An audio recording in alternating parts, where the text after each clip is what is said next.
Imagine a British admiral waking to news that would reshape the entire Mediterranean war, yet for reasons of pride and secrecy, almost nobody would ever know it happened. Picture the moment in June of 1941, when the Royal Navy's confidence in their fortress port of Alexandria faced something no battleship's armor could deflect. Not cannon fire, not bombs from the sky, but 6 men in black rubber suits, breathing through tubes in the absolute darkness of the harbor floor, moving with the patience of people who understood they might never surface again. How is it possible that half a dozen human beings, equipped with technology so slow and fragile it seemed to defy the very logic of warfare, could strike at the heart of British naval power in the Mediterranean and change the calculus of an entire theatre, all in the space of a single silent night? The answer to that question begins not with explosions or grand strategy, but with the particular genius of Italian asymmetric warfare, the stubborn, brilliant insistence that when you cannot match your enemy in conventional strength, you find the unexpected. You become smaller. You become slower. You become the thing they cannot see coming because it operates outside the boundaries of what they believe possible. If you find yourself drawn to the strangest, quietest corners of the Second World War, the untold operations that historians sometimes whisper about but rarely examine with the care they deserve, then you might want to subscribe. We create deeply researched explorations of the moments when warfare became something intimate, when individual courage and engineering ingenuity collided with history in the dark, and when the official records tell one story while the truth hums underneath like a second frequency. This is the kind of history we inhabit here. The Italian Frogmen, their human torpedoes, their impossible raid on Alexandria Harbor, a story of quiet heroism that almost never reached daylight. But we begin, as all these stories must begin, in the black water itself. The harbor at Alexandria, on the night of December 18, 1941, is impossibly still. The Mediterranean laps at the metal hulls of British warships, with a sound so minor, so ordinary, that nobody thinks to listen to it. The water is cold, not lethally cold, but cold enough that a human body, even wrapped in rubber and driven by purpose, begins to understand something about its own limits within the first few minutes. Above the surface, the shore glows faintly with the distant lights of the city, the hum of British naval power at rest. Below, in the depths that the darkness makes seem far deeper than they truly are, 3 human torpedoes slip across the harbor floor, like strange, slow dreams. To understand how this night came to pass, we have to travel backward through the war, and inward through the thinking of men who looked at impossible odds and asked not whether they could succeed, but how. How do you cripple a fleet when you have no fleet? How do you strike at an empire when you are not strong enough to stand and fight it? The answer, as it emerged in the minds of Italian naval innovators in the years before and during the war, was to think smaller, think quieter, think in terms of individuals rather than squadrons, think in water rather than sky. The Mediterranean in 1941 was a theatre of warfare where control slipped constantly between the two sides. The British Royal Navy had dominated these waters for generations, their Mediterranean fleet a symbol of imperial reach and naval supremacy. Alexandria was more than a port. It was the nerve centre of British power projection across North Africa and the Eastern Mediterranean, a fortress from which the British could threaten Axis supply lines and maintain their grip on Egypt. The Italian Navy faced an almost impossible strategic reality. They could build ships, but they could not build enough. They could send submarines, but submarines were hunted. They needed something else. They needed something that would not announce itself until it was already too late. That something would eventually take the form of the Decima MAS, the 10th Light Flotilla, a secretive Italian naval special operations unit that would eventually become legendary among those who study the hidden aspects of underwater warfare. But the unit did not begin with grand aspirations or clear doctrine.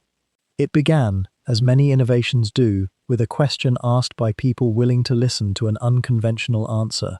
It began with men like Major Giuseppe Rossetti and others in the Italian naval hierarchy who looked at their circumstances and refused to accept the limitations that seemed so obvious to everyone else.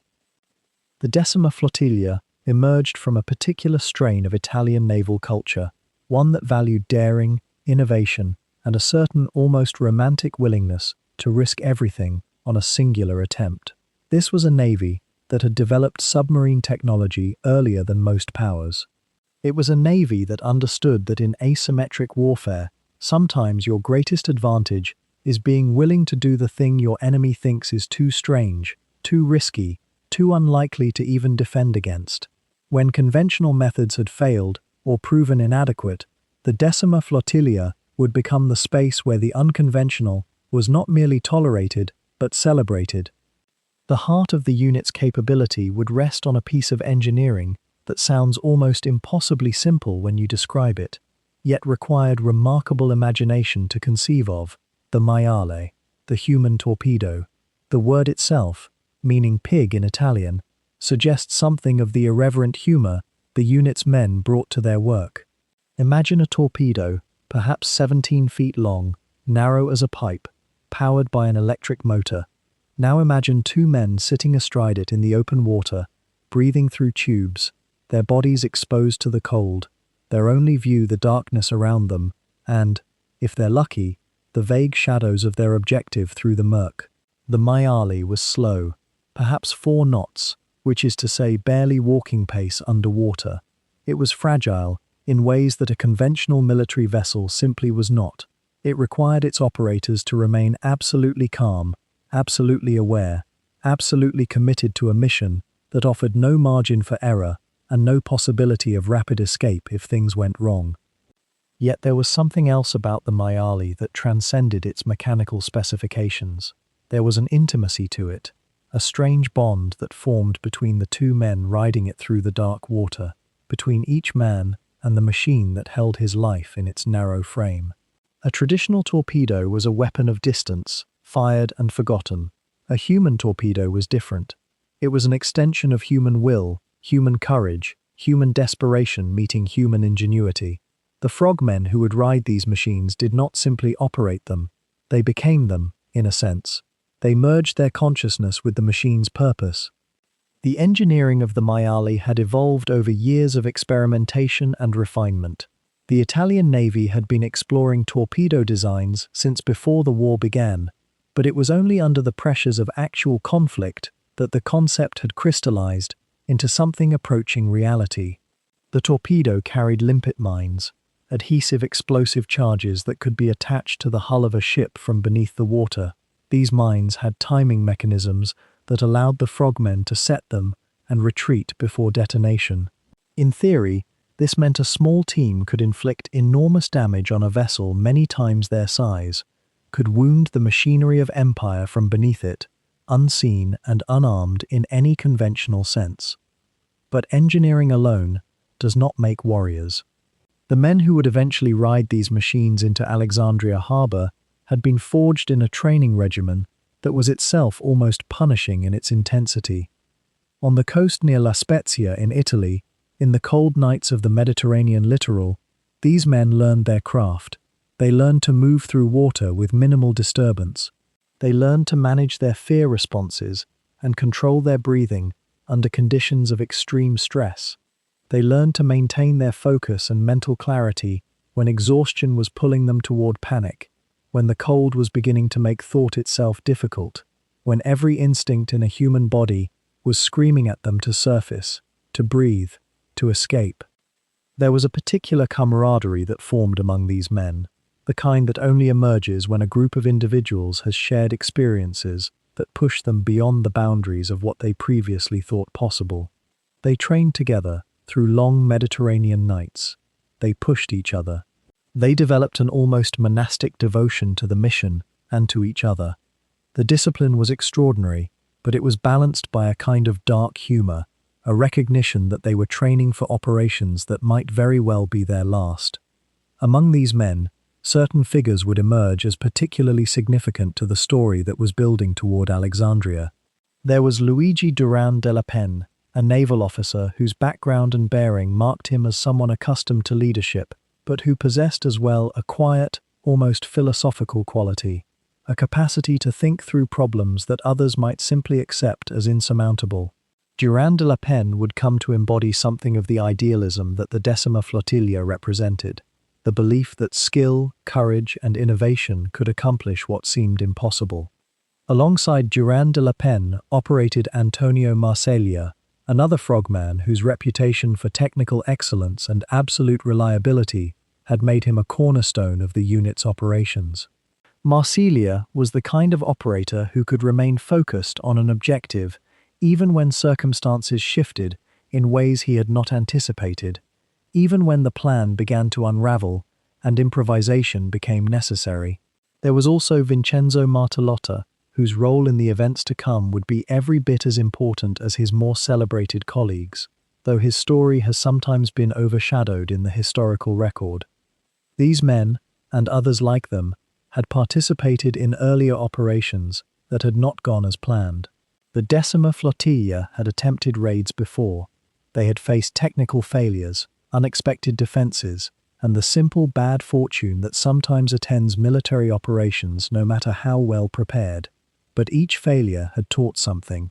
Each aborted or unsuccessful attempt had added to the collective knowledge of what worked in underwater operations, what could be improvised, what required absolute precision.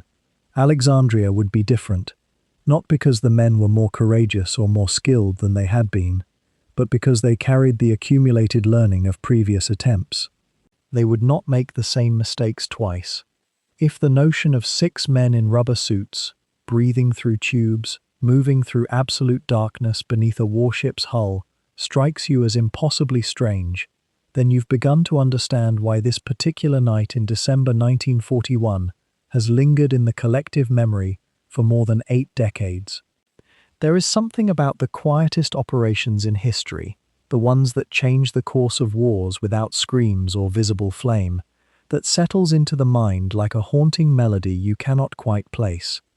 These are the stories that whisper rather than shout, and yet their consequences echo through time with the force of thunder. If you find yourself drawn to these kinds of narratives, the hidden corners of the Second World War, where innovation met desperation, where ordinary men undertook extraordinary acts of precision and courage in absolute silence, we invite you to subscribe for more deeply researched journeys into the war's most mysterious and elegant operations.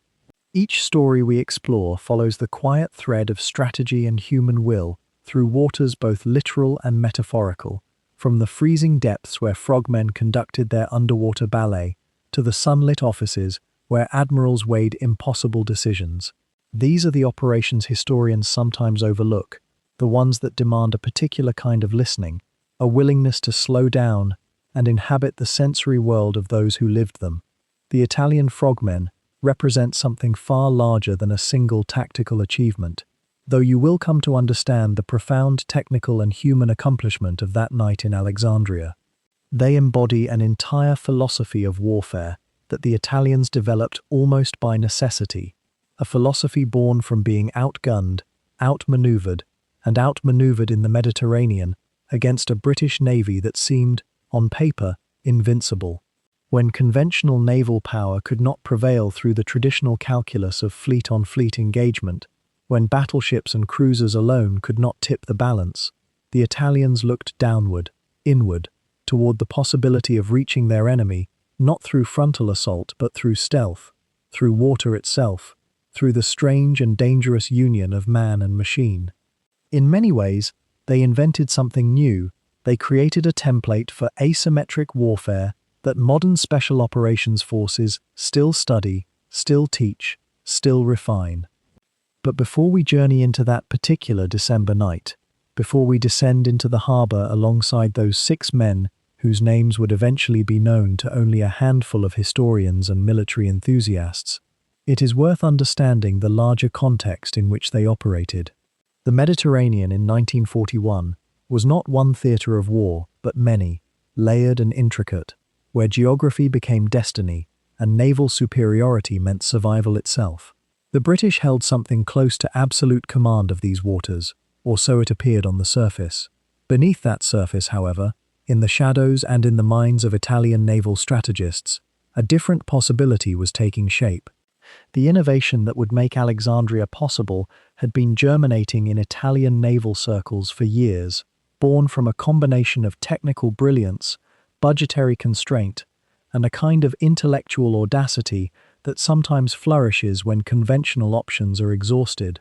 It would require not just engineering prowess, but a particular kind of courage, the sort of courage that is measured not in decibels, but in the absolute darkness of the ocean floor, in the steady discipline of a breath held too long, in the mental fortitude required to calmly attach an explosive charge to an enemy warship, while knowing that discovery would mean death, that failure would mean drowning, and that success would mean capture and imprisonment.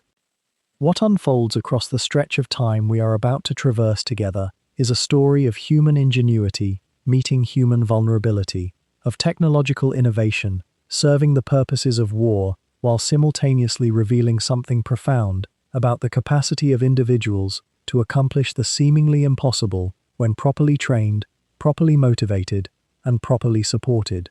It is also a story with an unusual moral dimension, a narrative in which both sides, the attackers and the defenders, eventually came to regard one another with a kind of mutual respect that transcended the usual categories of enemy and victor. This too is part of what makes the Italian Frogmen significant. They remind us that even in war's darkest hours, even when violence is necessary and terrible, there remains space for recognition of shared humanity, for the acknowledgement of courage across the divide between combatants. As we prepare to follow these men through the water, through the defenses of one of the most heavily guarded harbors in the Mediterranean, through the tense hours before dawn when everything they had trained for would either succeed or fail, in absolute silence, it will be helpful to understand something of who they were before they became symbols. They were not mythic figures, though their deeds would eventually acquire a certain mythic quality. They were engineers, sailors, men who had answered a call for volunteers, knowing that volunteers for operations involving human torpedoes and underwater demolition carried an unspoken understanding of the risks involved. Some had families they would never see again for years. Some harbored doubts. Some, perhaps, possessed an almost fatalistic acceptance of their probable fates. All of them possessed the kind of disciplined focus that such missions demanded. The details of their training, the technical specifications of the weapons they would use, the precise tactical choreography of the raid, these elements tell us something important about the nature of modern warfare, even as we observe it through the lens of a conflict now nearly a century past. They remind us that wars are not won only by armies and navies in their traditional forms, but by small groups of intensely trained specialists operating at the very edge of human capability. The Italian Navy, facing the vastness of British naval superiority, understood this intuitively. They could not win through conventional means, so they would invent unconventional ones. They would reach beneath the traditional calculus of naval combat and create something new. This, then, is the threshold at which we now stand. Behind us lies the harbor at night, silent and still, pregnant with possibility and danger. Ahead of us lies the history of how that silence was broken, how 6 men in rubber suits entered one of the world's most heavily defended harbors, and how their actions, lasting only a few hours in real time but requiring months of preparation, would reverberate through the Mediterranean campaign and influence military doctrine for generations to come. Their story is worth telling, worth listening to, and worth remembering, not because it celebrates violence, but because it illuminates something enduring about human courage, ingenuity, and the strange bonds that form between those who share the weight of extraordinary circumstance. To understand what would unfold in the harbor that December night, we must first pull back and see the shape of the war that had been grinding across the Mediterranean for more than a year. The Mediterranean in 1941 was not a single theater of war, but rather a series of contested passages and ports, each one holding strategic weight that few civilians would ever fully grasp. Britain needed Egypt, needed the Suez Canal, needed the chain of ports that stretched eastward toward India and the oil fields beyond. It was not merely about pride or prestige, though those things mattered to admirals. It was about the very supply lines that kept the British war effort alive when the nation stood almost alone against German conquest. And Alexandria, that ancient city on Egypt's coast, had become the physical and spiritual heart of British naval power in the eastern Mediterranean. The harbour itself was a marvel of fortification and engineering, home to battleships and cruisers and destroyers, a floating palace of imperial naval might. When British warships lay at anchor in Alexandria's water, they represented something almost tangible to the people of Britain watching from across the world, the assurance that the Navy could still project power, that the Mediterranean was not yet lost, that there were still places where the Axis could not go unchallenged. But for Italy, the Mediterranean presented a very different problem. The Italian Navy, or what remained of its surface fleet after losses at Matapan and elsewhere, could no longer meet the British Mediterranean fleet in direct combat. The mathematics of war had made that impossible. Italian battleships were slower, their crews were often less trained, and the German Luftwaffe, though formidable, could not always provide air cover when needed. This is where many lesser navies might have simply yielded the sea, accepted the fait accompli, and withdrawn their resources. Yet the Italian Navy, in those first years of the war, harboured a different kind of thinking.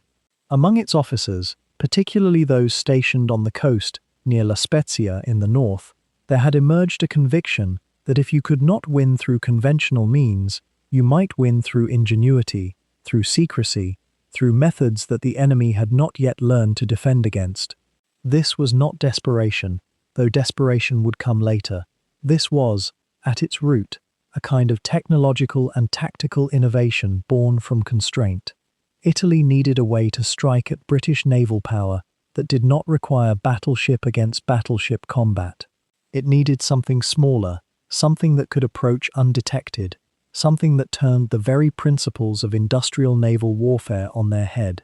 How could 3 or 4 men, working in silence beneath the waves, accomplish what hundreds of sailors on a battleship could not?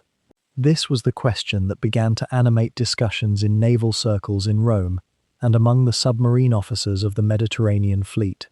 The answer would eventually be found not in bigger guns or faster ships, but in what we might call the first true special operations underwater unit in modern naval history. It was a radical idea for 1941, the very notion of submarine-delivered frogmen, of human-piloted torpedoes, of infiltration and sabotage conducted from beneath the surface. These were almost science fiction to most naval planners of the era, yet they were becoming reality in Italian workshops and training grounds. The strategic calculus was brutal and clear. If Italy could cripple the British Mediterranean fleet, or even just damage its capital ships enough to force them into dry dock for months, the entire balance of power in the region could shift.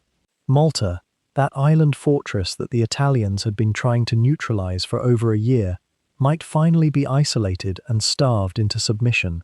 Supply convoys to North Africa might have clearer passage. The pressure on the Italian and German forces in Libya and Egypt would ease considerably.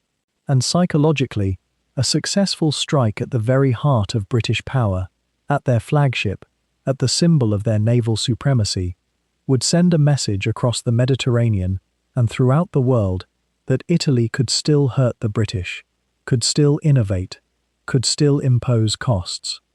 This is what was at stake.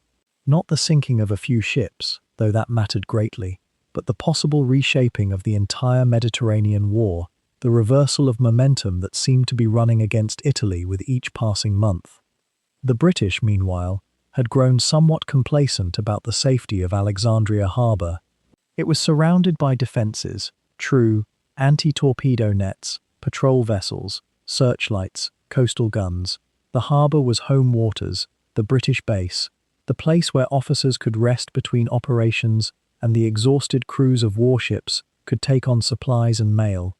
The notion that the Italians might somehow mount a sustained underwater attack at such distance, with such precision, without detection, seemed to belong to the realm of strategic fantasy. The Mediterranean was a British lake in their minds, or at least they hoped it was.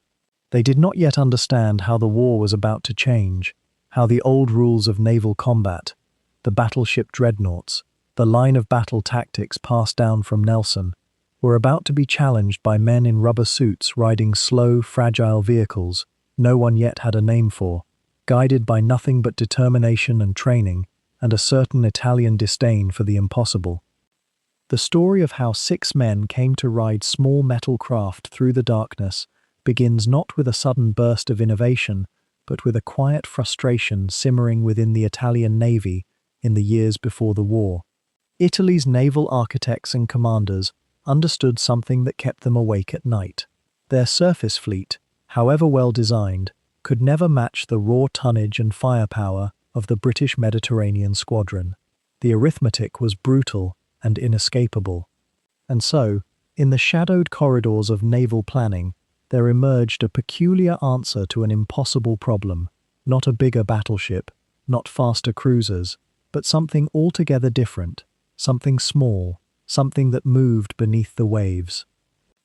The origins of the Decima MAS, which translates to the 10th Light Flotilla of Sea Assault, trace back to 1938, though its true foundations lay even deeper, in experiments and half-formed ideas that had circulated through Italian naval circles for years. The unit was officially established in secret, its existence barely acknowledged even within Italy's own military hierarchy. There was something almost underground about it, a project whispered about in certain rooms, funded through channels that preferred not to draw attention, staffed by officers and men who understood that they were being asked to imagine warfare in ways that traditional navies found difficult to take seriously. At its inception, the Decima Flotilla was small and strange, a collection of inventors, daring swimmers, and men with an almost reckless willingness to experiment with untested technologies. The naval establishment elsewhere in Europe, the Germans, the French, even the British, were pursuing submarine development with massive industrial efforts. Italy took a different path. Where others built large and loud, the Decima Flotilla learned to think small and silent. And perhaps more importantly, they learned to think differently about what courage meant when you stripped away the conventional armor and firepower that sailors had relied upon for centuries. The culture that developed within the flotilla was unlike anything else in the Italian Navy.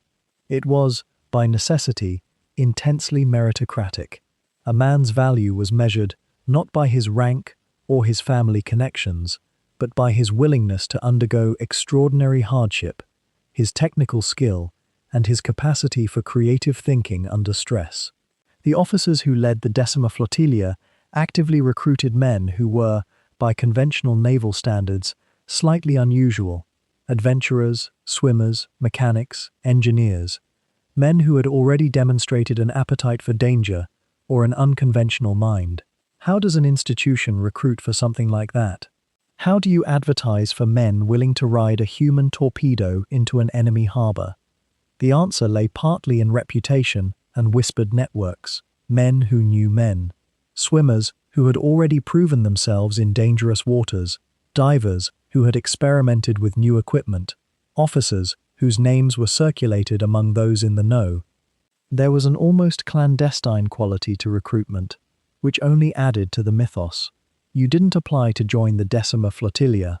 You were noticed. You were approached. You were asked if you possessed a particular kind of courage, not the courage to stand firm on a ship's bridge as shells whistled past, but something more intimate and strange. The courage to trust a machine you barely understood, in darkness, underwater, with your survival dependent on equipment that had never been tested in actual combat. What emerged within the flotilla over the years leading up to 1941 was something approaching a brotherhood, bound by shared secrets and shared risk. These men trained together repeatedly, in conditions that ranged from uncomfortable to genuinely dangerous. They knew that the technology they were developing was experimental, that mistakes could and would happen, and that those mistakes might prove fatal. And yet they persisted. The unit attracted a particular kind of officer as well, commanders who believed that traditional naval hierarchy could be softened in service of the mission, who saw their role as facilitating innovation rather than enforcing rigid discipline. The flotilla was headquartered at La Spezia on the Italian coast, a town that held its own naval significance and where the infrastructure existed to support underwater operations. But more than that, La Spezia became a kind of refuge for unconventional thinking. The water there was cold and choppy, ideal for brutal training. The surrounding coastline offered numerous natural harbors and hidden inlets where new technologies could be tested away from prying eyes. The isolation was perhaps deliberate. The Decima Flotilla was given permission to exist, but not to advertise its existence, and certainly not to fail visibly. There was something almost experimental and provisional about the entire enterprise, as though the Italian High Command was hedging its bets, interested enough to provide resources, but not so committed that failure would be catastrophic. The technological innovation that defined the flotilla began almost immediately. Italian engineers and officers began studying, almost obsessively, the question of how to deliver an explosive charge to an enemy ship without deploying a submarine or surface vessel that could be detected and sunk. What if the weapon itself were partially human? What if a man, trained to hold his breath and to navigate underwater, could become part of the delivery system?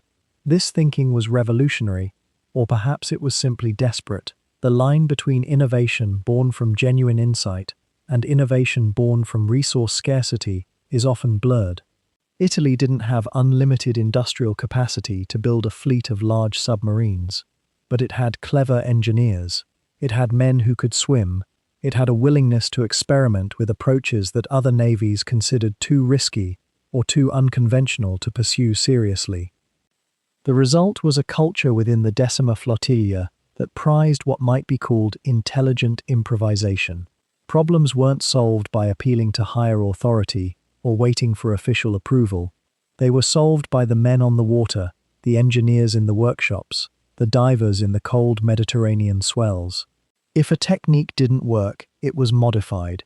If equipment failed, it was redesigned.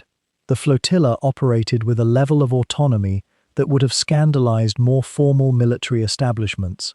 But it was precisely this freedom that allowed it to develop tactics and technologies that were, for their time, genuinely innovative. There was also, it bears noting, a particular romanticism attached to the enterprise. The men of the Decima Flotilla were not conscripts fulfilling an obligation. They were volunteers who had chosen to join an elite, secret unit involved in extraordinary operations. They read accounts of earlier naval raiders, privateers, special forces, men who had changed the course of history through boldness and cunning rather than overwhelming firepower. The flotilla consciously cultivated this mythology, this sense that they were heirs to a long tradition of unconventional naval warfare. To join was to become part of something storied, something that mattered, something that demanded the absolute best of a man. And so by the early 1940s, the Decima Flotilla had evolved into something quite remarkable, a small, elite military unit composed of men who were simultaneously highly trained technicians and almost reckless adventurers. They believed in what they were doing, they believed in each other, and they had spent years developing the technologies and tactics that would allow a handful of men in rubber suits to approach the most heavily defended harbor in the eastern Mediterranean and attempt something that virtually no one believed could succeed. The Italians, faced with the brutal reality that their surface fleet could never match the British in direct combat, turned their ingenuity towards something altogether different. They began to ask themselves a peculiar question.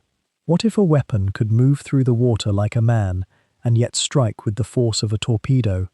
The answer emerged from the technical minds at the Fiat Ravelli engineering works, and it was called the maiale, the pig. Not because of any insult or mockery, but because of its ungainly, somewhat cumbersome appearance when hauled from the water, its snout-like warhead, its rounded body. To the Italian frogmen who would ride these machines into history, the maiale became far more than mere equipment. It became a partner in a dance with danger. Imagine, if you will, an object roughly 19 feet in length, barely 2 feet in diameter, essentially a torpedo with a saddle built into its back, where two men could sit astride like riders on a mechanical seahorse. The first maiale was invented by the brilliant engineer Raffaele Rosselli, though its development was refined and perfected by many hands within the Decima Flotilla. The weapon had no means of propulsion other than electric motors, powered by batteries that would hum with a gentle, almost meditative vibration beneath the pilot's hands. These motors could push the maiale through water at scarcely more than 4 knots, about 4.5 miles per hour, a speed so deliberate, so measured, that it required the patience of men willing to move through enemy waters at the pace of a slow walk. 4 knots. That was the speed of stealth. That was the speed of survival, or so they hoped. The construction of the maiale was a study in careful compromises and elegant simplicity. The warhead, typically carrying around 350 pounds of explosive charge, sat at the front like a blunt nose. Behind it, encasing the electric motors and batteries that comprised the vessel's heart, lay a pressure hull of light alloy. The designers had to weigh every pound, because weight meant drag, and drag meant consumed power, and consumed power meant reduced range. Yet the structure could not be so fragile that it would collapse under the pressure of descending into the harbour depths. It was, in essence, a machine balanced on the knife's edge between being light enough to be manoeuvrable and strong enough not to implode under the enormous weight of the sea pressing down from above. What strikes the modern mind most vividly is the radical accessibility of this weapon. There were no sophisticated instruments, no computers, no digital readouts. The pilots navigated using a simple compass and a depth gauge, along with a wristwatch to calculate their progress over time. They relied on their ears to hear the low vibrations of ship engines through the water. They relied on their eyes, if visibility allowed even the faintest glimmer. Above all, they relied on a compass, that ancient tool of wayfinding that had guided mariners across oceans for centuries. Attached to the maiale, it would spin lazily as the pilots guided their machine through the dark water, hoping to maintain a true course toward a target they could not yet see. The riding of a maiale was, and this cannot be emphasized too strongly, an exercise in profound physical and psychological intimacy with a machine. The 2 frogmen, the pilot at the forward position and the second operator toward the rear, were separated by mere inches of steel and closely packed machinery. They breathed, barely, through snorkels that extended above the water when they moved at periscope depth. They were encased in their rubber diving suits, already growing cold in the water, pressed against the metal hull that conducted the chill of the sea into their very bones. Around them, the Mediterranean dark was absolute. There was no light, save what filtered through water so thick it might as well have been stone. There was no sound but the whisper of their own breathing, the gentle hum of the motors, and the occasional creak of metal adjusting to pressure changes. Consider the peculiar vulnerability of this situation. A maiale was not a war machine in any conventional sense. It had no armor. It had no defensive weapons. If a British patrol boat detected them, if a searchlight caught the snorkel tube extending above the surface, if a sentry on a ship happened to glance in exactly the right direction, at exactly the right moment, the pilots would have no defense whatsoever. They could not flee at speed. They could not fight back. All they could do was dive deeper into the darkness and hope that the geometry of the harbour, or the mercy of luck, would keep them hidden. This required a particular kind of courage, not the explosive, defiant courage of a fighter pilot diving into combat, but the quiet, sustained courage of a man willing to place himself in a confined metal coffin and descend into darkness toward an enemy who, if he discovered you, could do nothing to harm you except blow you apart or drown you where you sat. The engineering of the maiale also incorporated a sophisticated steering mechanism that allowed the pilot to maneuver left and right, up and down. The rudder controls were mechanical, connected by simple rods to the tail fins. The depth control, which regulated whether the maiale would ascend or descend, was operated by flooding or evacuating small tanks. It was a system that required delicate touch, constant attention, and an almost meditative focus. There was no autopilot. There was no computer to correct drift. The pilot had to actively fly the machine, moment by moment, second by second, through water he could not see, toward a target he could not yet perceive. The batteries themselves presented a constant concern. The electric motors were chosen specifically because they produced no exhaust, no bubble trail that would betray the Mayali's presence to watching eyes above. But batteries have limitations. They drain. They discharge faster in cold water. They perform less efficiently the deeper you go, where the pressure increases and the conductivity of the seawater itself changes. Each pilot had to navigate not only the geography of the harbor, but also the geography of their own machine's remaining power. Every minute of travel consumed fuel, in this case, electrical energy, that could not be replaced once they were committed to their mission. A pilot had to be a mathematician of sorts, calculating constantly how much power remained, how far to travel, what margin of safety to maintain, whether there was enough energy left to escape if something went wrong. And yet, despite all of this, the fragility, the slowness, the vulnerability, the claustrophobia of riding such a machine, the pilots of the Decima Flotilla spoke of the Maiale with affection. They called it by its name without irony. Some of them, in their memoirs and later interviews, described the experience of riding a Maiale almost in tender terms.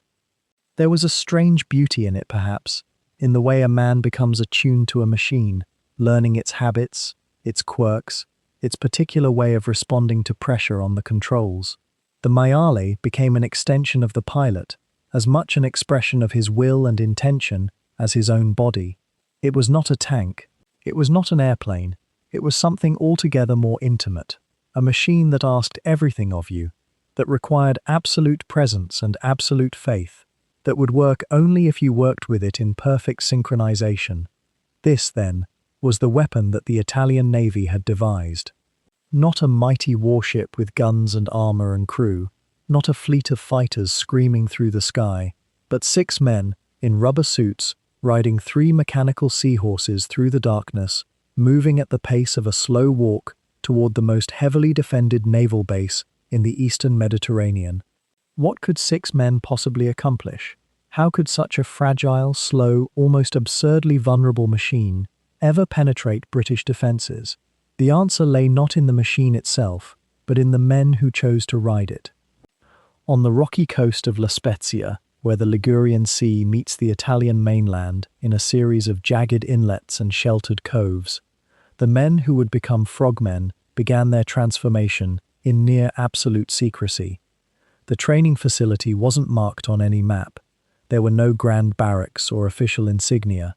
Instead, the recruits arrived at night, their orders vague, their destination unknown, until they stepped onto the cold stone pier and saw the dark water stretching before them like an open question. This was where theory became flesh and blood. This was where the dream of the Mayal, that strange fusion of man and machine, collided with the brutal reality of human limitation. The cold came first, as it always does in such places, not the gentle chill of an autumn evening, but the deep, bone-penetrating cold of the Mediterranean winter, when the water temperature dropped below 10 degrees Celsius and remained there, month after month, waiting. The men would wade in at dawn, their rubber suits clinging to their skin like a second body, and they would not emerge until sunset painted the water amber and gold, hour after hour in that numbing embrace, their fingers going white and then purple, their teeth chattering so violently they could barely speak by the time they were helped back to shore.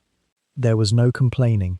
The officers made clear that this cold was the first test, the one that sorted the men with the will to continue from those who would turn back at the moment of greatest pressure. In a Maiale, there would be no turning back.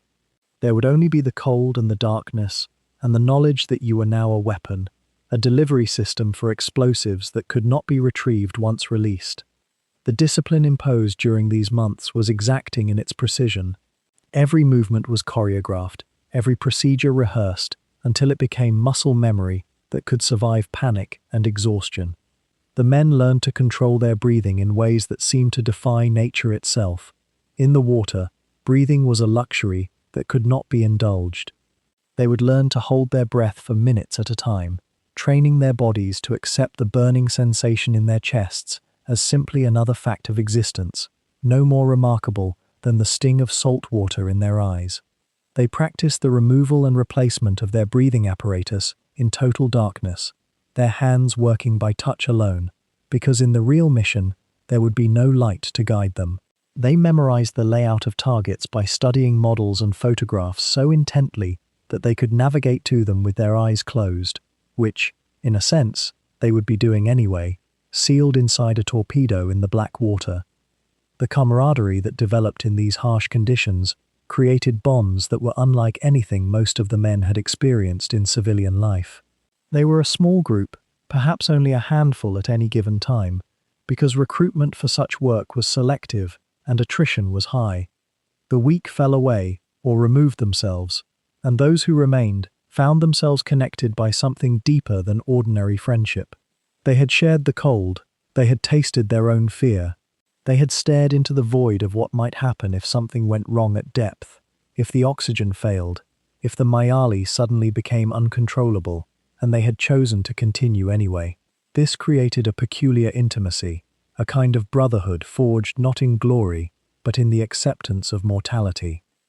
Yet beneath the hardening of the body and the refinement of technique lay a psychological dimension that was far more complex and, in many ways, far more demanding. These men knew, with a clarity that could not be denied or rationalized away, that they were being trained for a mission that was almost certainly suicide. The mathematics were bleak. A Mayali was slow, difficult to control, dependent on the skill and physical endurance of two men working in concert. It had to navigate through defended waters, locate a target, attach an explosive charge, and exit the harbor, all without being detected. The odds of all those things aligning successfully were microscopic. The odds of surviving the blast, assuming success, were somehow even worse. It was possible, the officers explained, almost mathematically possible, that you might swim clear of the harbor and be picked up by a submarine. It was possible, but in the quiet hours before sleep, lying on a thin mattress in the dark barracks, most of the men probably acknowledged to themselves the true nature of the calculation. This was a one-way journey. This was a way to sacrifice yourself in a manner that was precise, controlled, and meaningful. How did they carry that knowledge? How did they rise each morning and return to the cold water, knowing what awaited them? The answer lay partly in discipline, partly in national pride, partly in the strange psychology of young men who have been given a mission and have accepted it. There was also something else, something that historians have often overlooked. Perhaps they believed, genuinely believed, that their sacrifice might change something. The Mediterranean War was turning against Italy. The British controlled the supply lines. The British Navy was dominant. A successful strike against the British fleet, executed with precision and courage, might tip the balance, might buy time, might alter the course of the war. This was almost certainly not true. The Allies would win regardless. But sitting in the cold water of La Spezia, training to ride a torpedo into the darkness, the men had no way of knowing the ending of the story. They only knew that they had been chosen for something extraordinary, something that required them to be brave, in a way that few humans are ever asked to be brave. The training continued through the autumn and into the winter, and as the weeks passed, the frogmen became something other than ordinary soldiers. Their bodies adapted in ways that seemed almost inhuman. They could hold their breath longer. They could navigate in darkness. They could move with precision when every muscle was screaming with exhaustion. They learned to work together in a way that required no words, no hesitation, only absolute trust, and the knowledge that if one man failed, both would die. They learned the maiale the way a musician learns an instrument, not intellectually, but through the fingers, through the spine, through the accumulated sensory experience of dozens and dozens of repetitions. And they learned to carry the weight of what they were about to do without letting it crush them entirely. They became, in a very real sense, perfect instruments themselves. The question that remained, as winter deepened and the training approached its end, was whether any instrument, no matter how perfectly crafted, could actually survive what lay ahead. The men who would pilot these fragile steel horses into Alexandria Harbor carried no grand illusions about their place in history. They were not thinking of legacy. They were thinking of the cold, the dark, the weight of the Mediterranean pressing down upon them from above. But to understand what drew them to this work, to understand the quiet resolve that would keep them moving through impossible conditions, we must know something of who they were. Luigi Duran de la Penne was a Piedmontese aristocrat, descended from a family with a long tradition of naval service, though his was a different kind of navy than his ancestors might have imagined.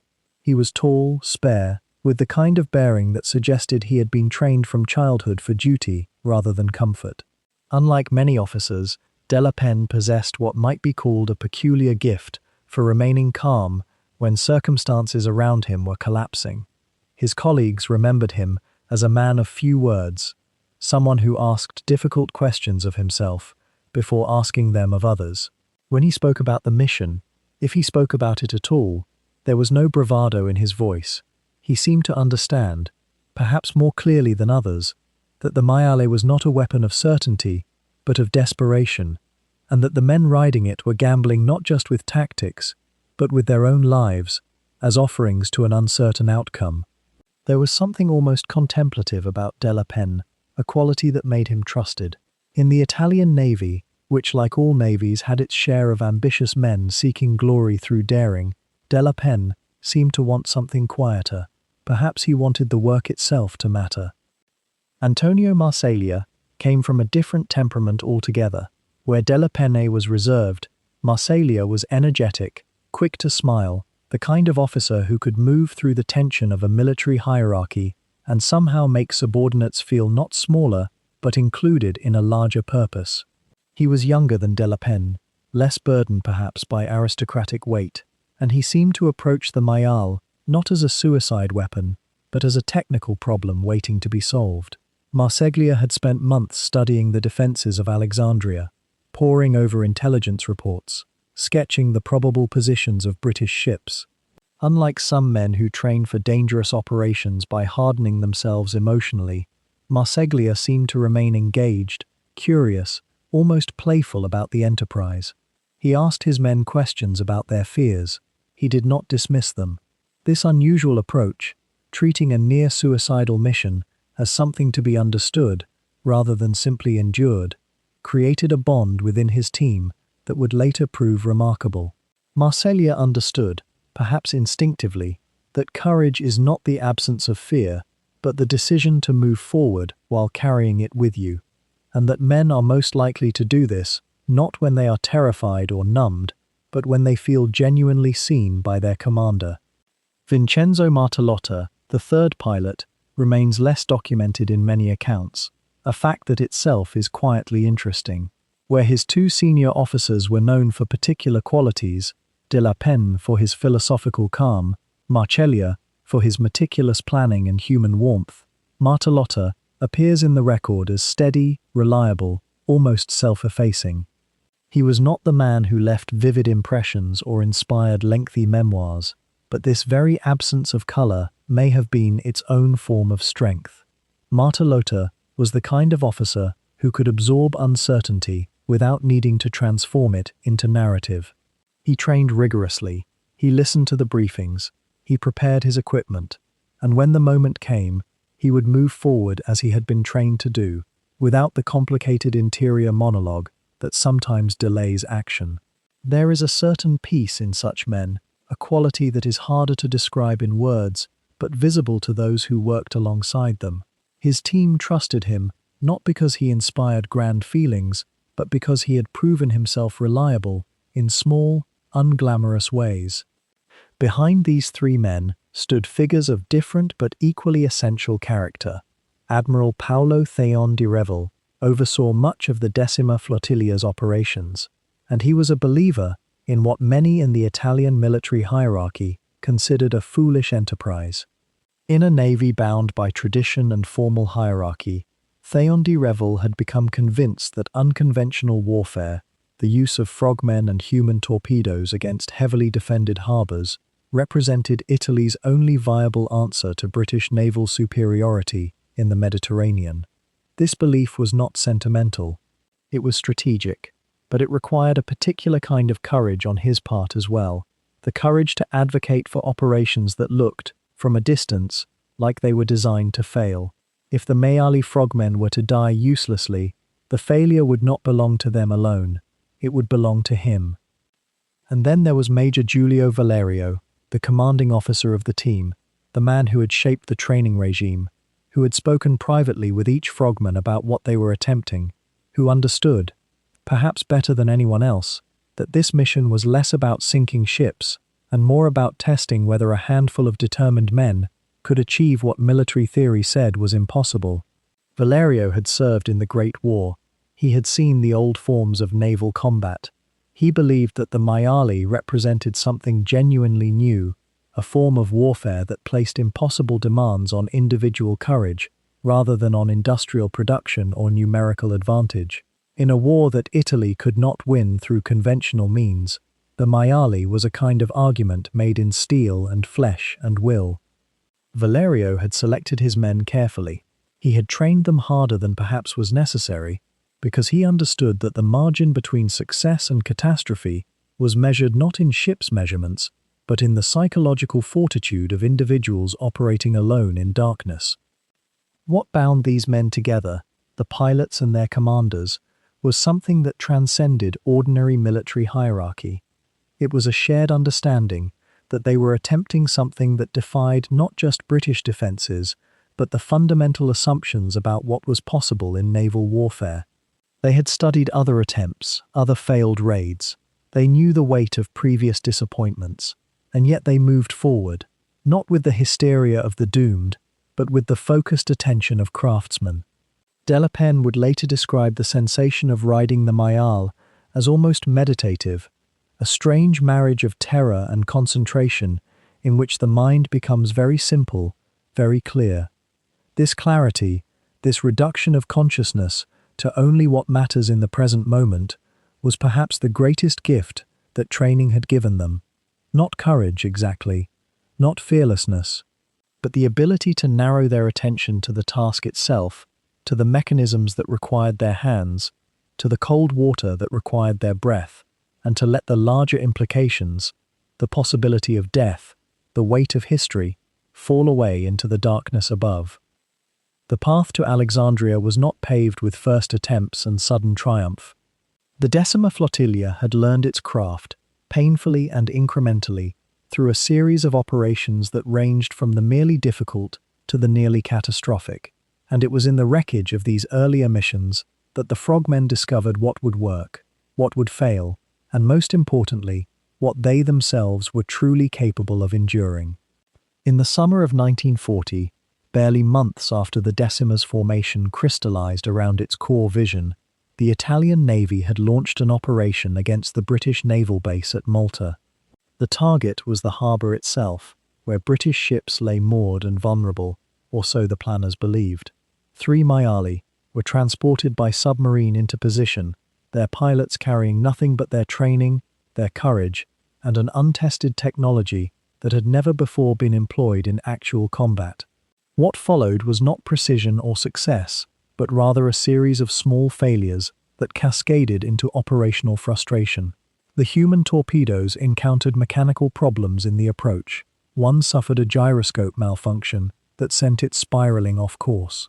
Another pilot experienced disorientation in the darkness and became separated from his demolition charges.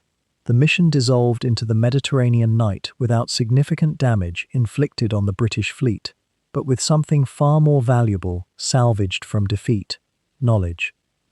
The pilots returned with hard-won data about how the devices behaved under operational stress, which systems were fragile, which human sensitivities required training, how cold and fatigue and fear interacted with the simple machinery they rode.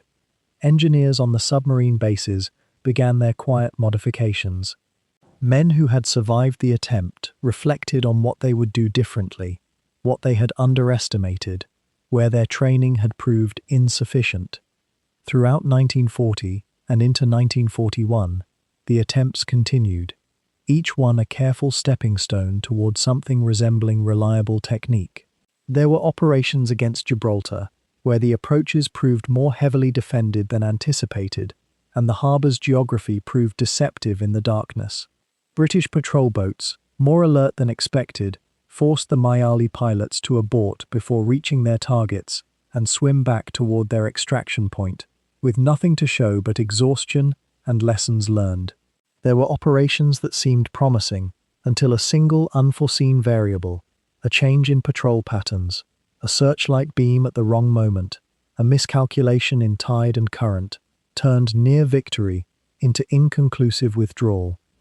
What made these missions different from mere military failure was the strange alchemy of how they were received within the Decima flotilla itself.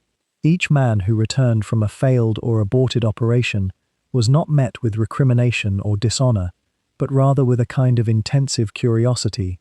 What happened? What did you feel? What would you do if you could do it again?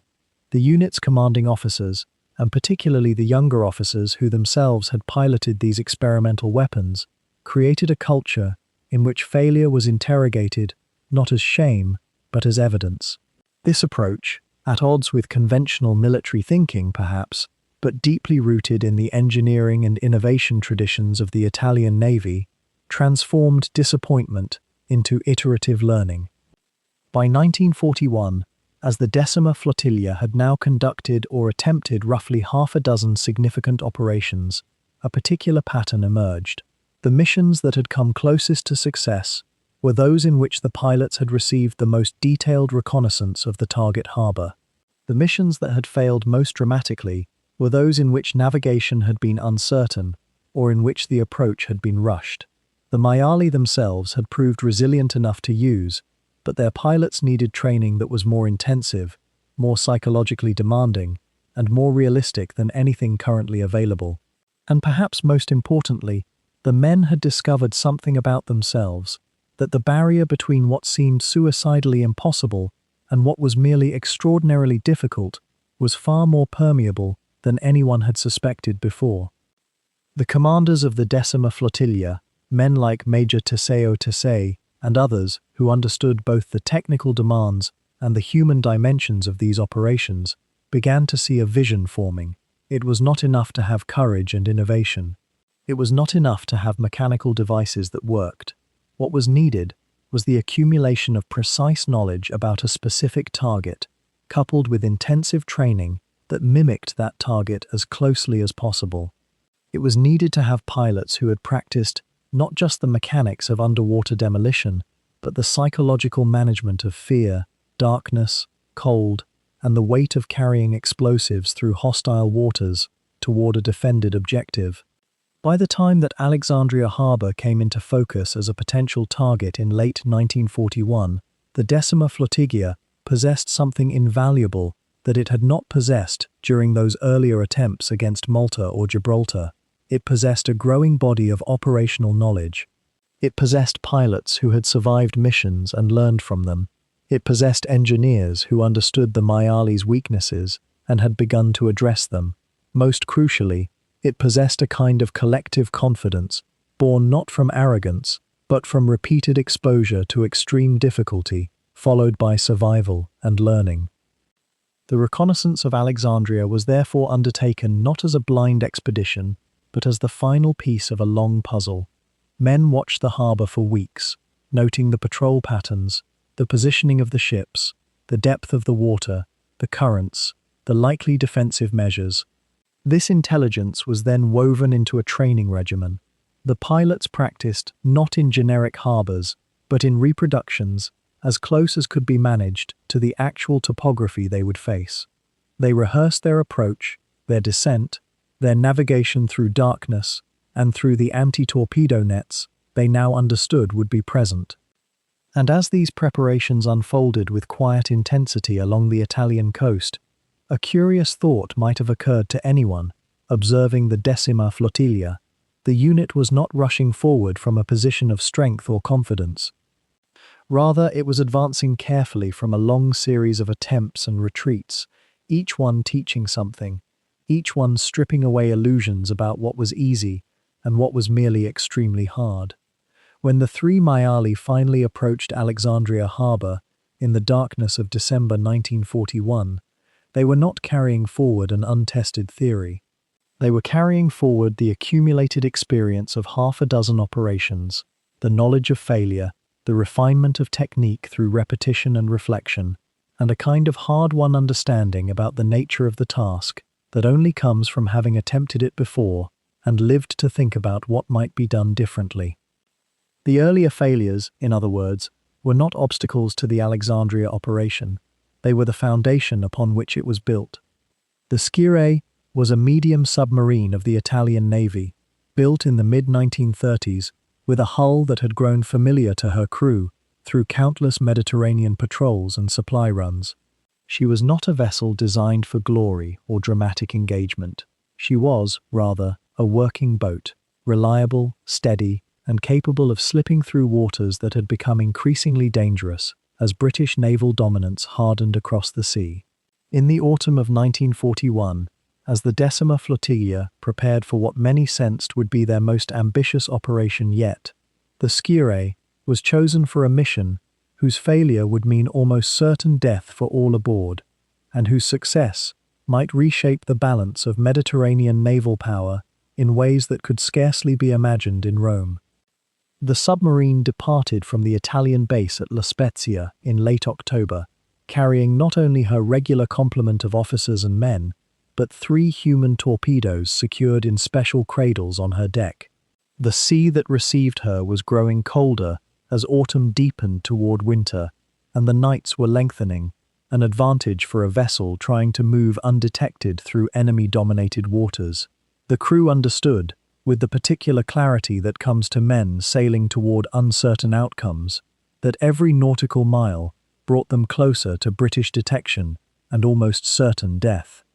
Yet there was a strange calm that settled over the submarine's interior as she moved south and east, a kind of professional quietude that emerges when men have accepted what they cannot control and focused entirely on what they can. The journey itself was a study in controlled tension.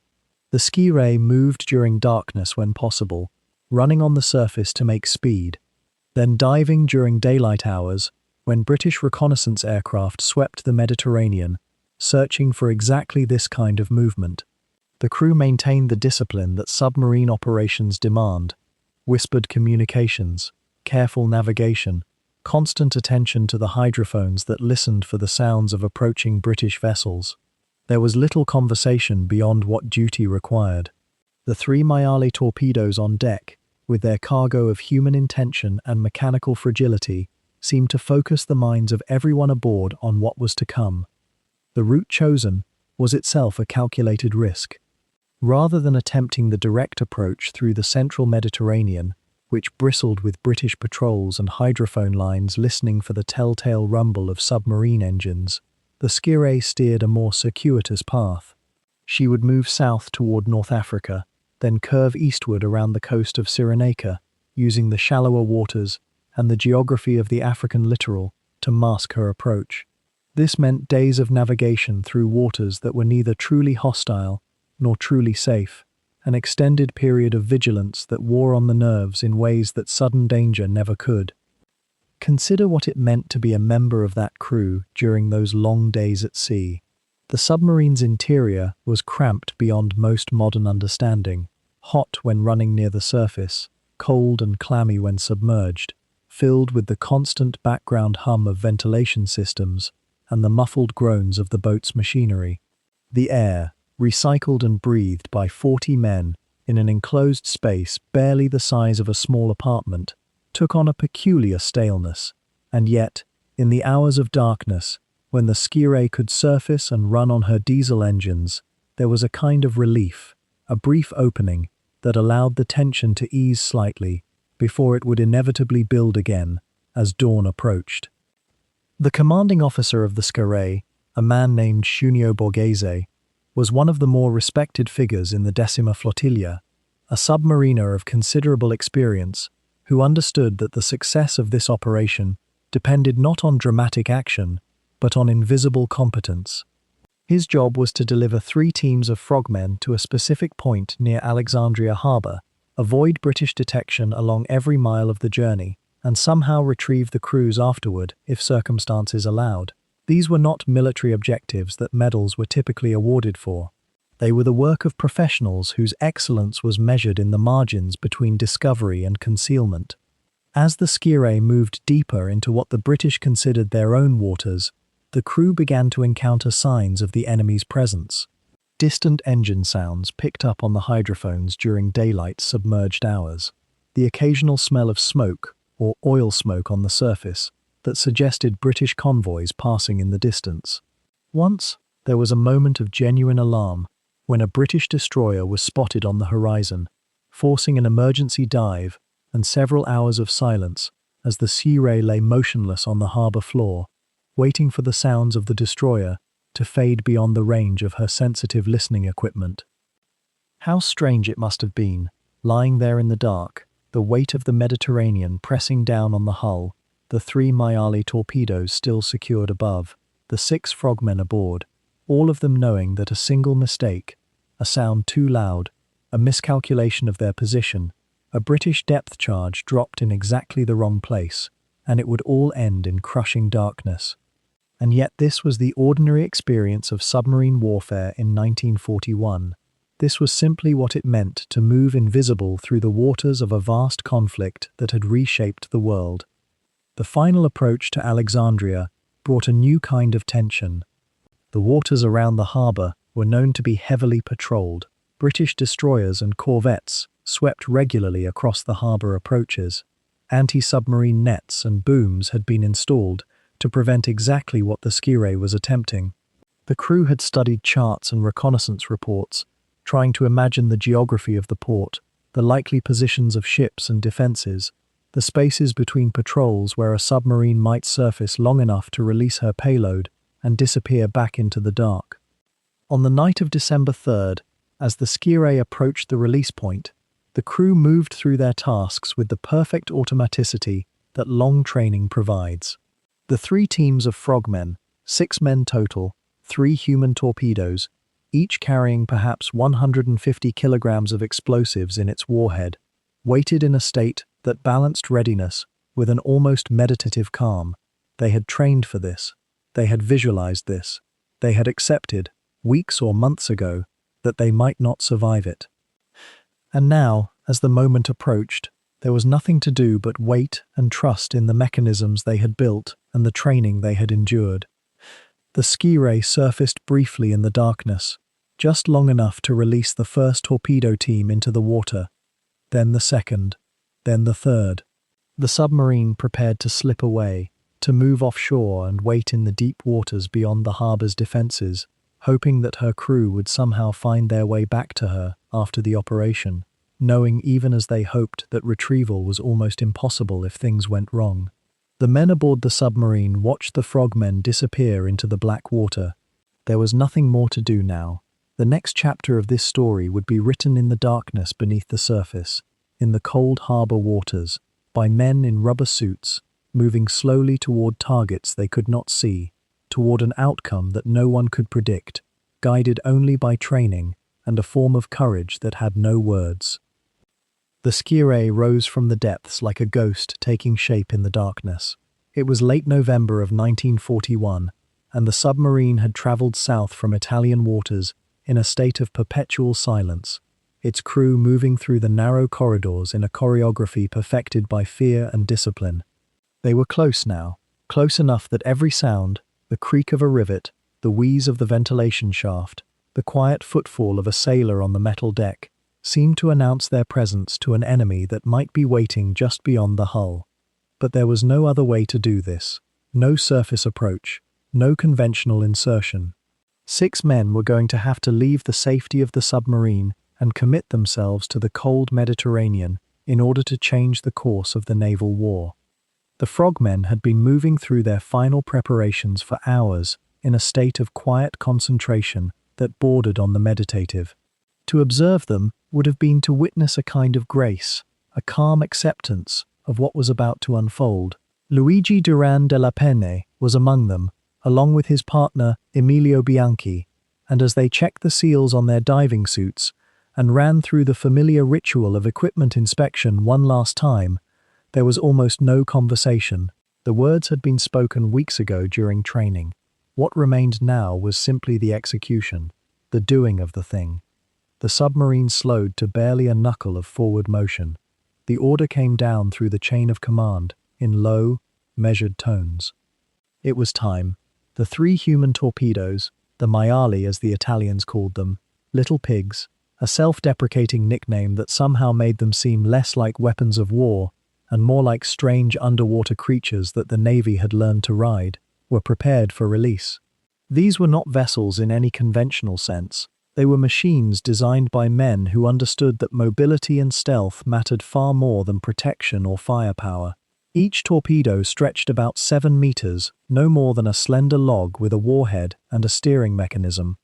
2 men would ride each one like a mounted cavalry, exposed to the sea, visible to any observer with a lamp or keen eyes, dependent entirely on darkness and the mercy of detection systems that were, the Italians hoped, either malfunctioning or simply facing the wrong direction. The hatch above opened, and the cold air rushed down into the submarine like an exhale. The temperature of the Mediterranean in November is not forgiving. It sits somewhere around 13–14 degrees Celsius, cold enough that prolonged exposure becomes a serious concern, cold enough that a man's thinking begins to slow after extended immersion, cold enough that you must respect it even as you force yourself to accept it. The first of the torpedoes was manhandled toward the opening. This required a kind of coordinated strength and careful balance. These machines represented weeks of work by engineers and months of preparation by men who had invested everything in this moment. They could not be dropped. They could not be damaged. They had to be positioned and released with the same care that a midwife might use to lower a newborn into water for the first time. And perhaps that metaphor is not as far from the truth as it might seem. These torpedoes were, in a sense, being born.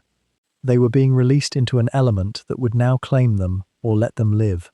The men who rode them would have to surrender to the will of the machine and the will of the sea, acting in concert with both. The first maiali slipped silently into the water. There was no drama to it, no splash.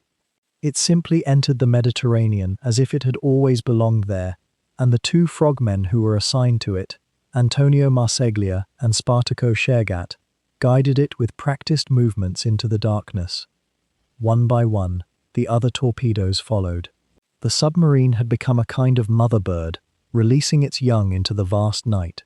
The water was black, utterly black, a darkness so complete that you could stare directly ahead and see nothing, feel nothing but the cold and the weight of the sea pressing against you. This was the moment when every decision, every choice that had led these 6 men to this particular moment on this particular night, crystallized into a single reality. They were committed now. There was no recall. The submarine would have to dive deep and move away, and the frogmen would have to proceed on their own. Durand de la Penne felt the cold penetrate his diving suit almost immediately. The thermal protection was good, the suit itself well designed, but there is only so much rubber and cloth can do against the Mediterranean in winter. What sustained him and the other men was not the suit, but something far more difficult to quantify. It was the training they had undergone. It was the confidence born of having practiced this exact scenario dozens of times in the waters near La Spezia, feeling their way through cold darkness, trusting the compass, trusting the stars above the waterline when they rose slightly to orient themselves, trusting the man riding beside them on the torpedo. That trust was everything. In the silence and the darkness, isolated from the rest of the world, trust was the only currency that had any value. The 3 maiali arranged themselves in a loose formation as they moved toward the harbor mouth. The submarine was gone now, receding into deeper water, into safety. The frogmen were on their own. How did it feel, in those moments, to be suspended in the cold darkness, with nothing but a mechanical device beneath you and the vast Mediterranean surrounding you? Perhaps it felt like a kind of surrender. Perhaps it felt like flying. The mind tends to play games in such circumstances, filling the void with images and fears and strange moments of clarity. What is certain is that each of the 6 frogmen understood exactly what they were attempting. They understood the odds. They understood that capture was possible, that death was possible, that the entire mission could fail in any number of ways. Mechanical failure, detection, miscalculation, simple bad luck. And yet they continued forward into the darkness. They continued because they had been trained to continue. They continued because they were Italian Navy men, and there was a kind of pride in that, a sense that you did not volunteer for the Decima Flotilla and then retreat from difficulty when the moment came. They continued because the war required it, because their country required it, because the men who had conceived this raid believed it might change the balance of naval power in the Mediterranean, at least for a time. They continued because to not continue would have been to betray everyone who had invested in them. The harbour was ahead of them now, though ahead in those waters meant little more than a direction and a hope. They could not see the harbour, they could see nothing, but they had studied the maps, they had memorized the geography. They had rehearsed the approach in their minds so many times that the mental image had become almost as real as the cold water pressing against their bodies. Somewhere in that darkness were two of the most powerful battleships in the British Mediterranean fleet. Somewhere beyond the darkness were men who were sleeping, men who had no idea that three small, fragile machines carrying 6 carefully selected Italian frogmen were approaching them in the silence before dawn. What moved through the minds of the frogmen in those final moments of approach? Fear, certainly. Courage is not the absence of fear. Courage is the choice to proceed despite fear, and these men were choosing to proceed. Resignation, perhaps. A quiet acceptance of what was about to happen, a focus on the next task, the next small action that would lead them toward their objective. The cold water dulled the senses, even as it sharpened them, creating a strange dissociation where everything felt both immediate and distant. The compass in front of them, the torpedo beneath them, the breathing rhythm they maintained through their regulators, the slow flutter of fins in the dark. This was the Italian frogmen in their purest form. This was what they had trained for, what they had sacrificed for. Not the glory, not the newspaper reports that would never come, not the public recognition that would be delayed by decades. What they had sacrificed for was simply this, the chance to move through a cold Mediterranean harbour in the darkness and to change something, to do something that mattered. That was enough. Or perhaps it had to be enough, because it was all that they had. What neither the 3 maiale nor their 6 operators could have known as they slipped through the harbour mouth in the pre-dawn darkness was that Alexandria, in December of 1941, had transformed itself into something far more formidable than it had been mere months before.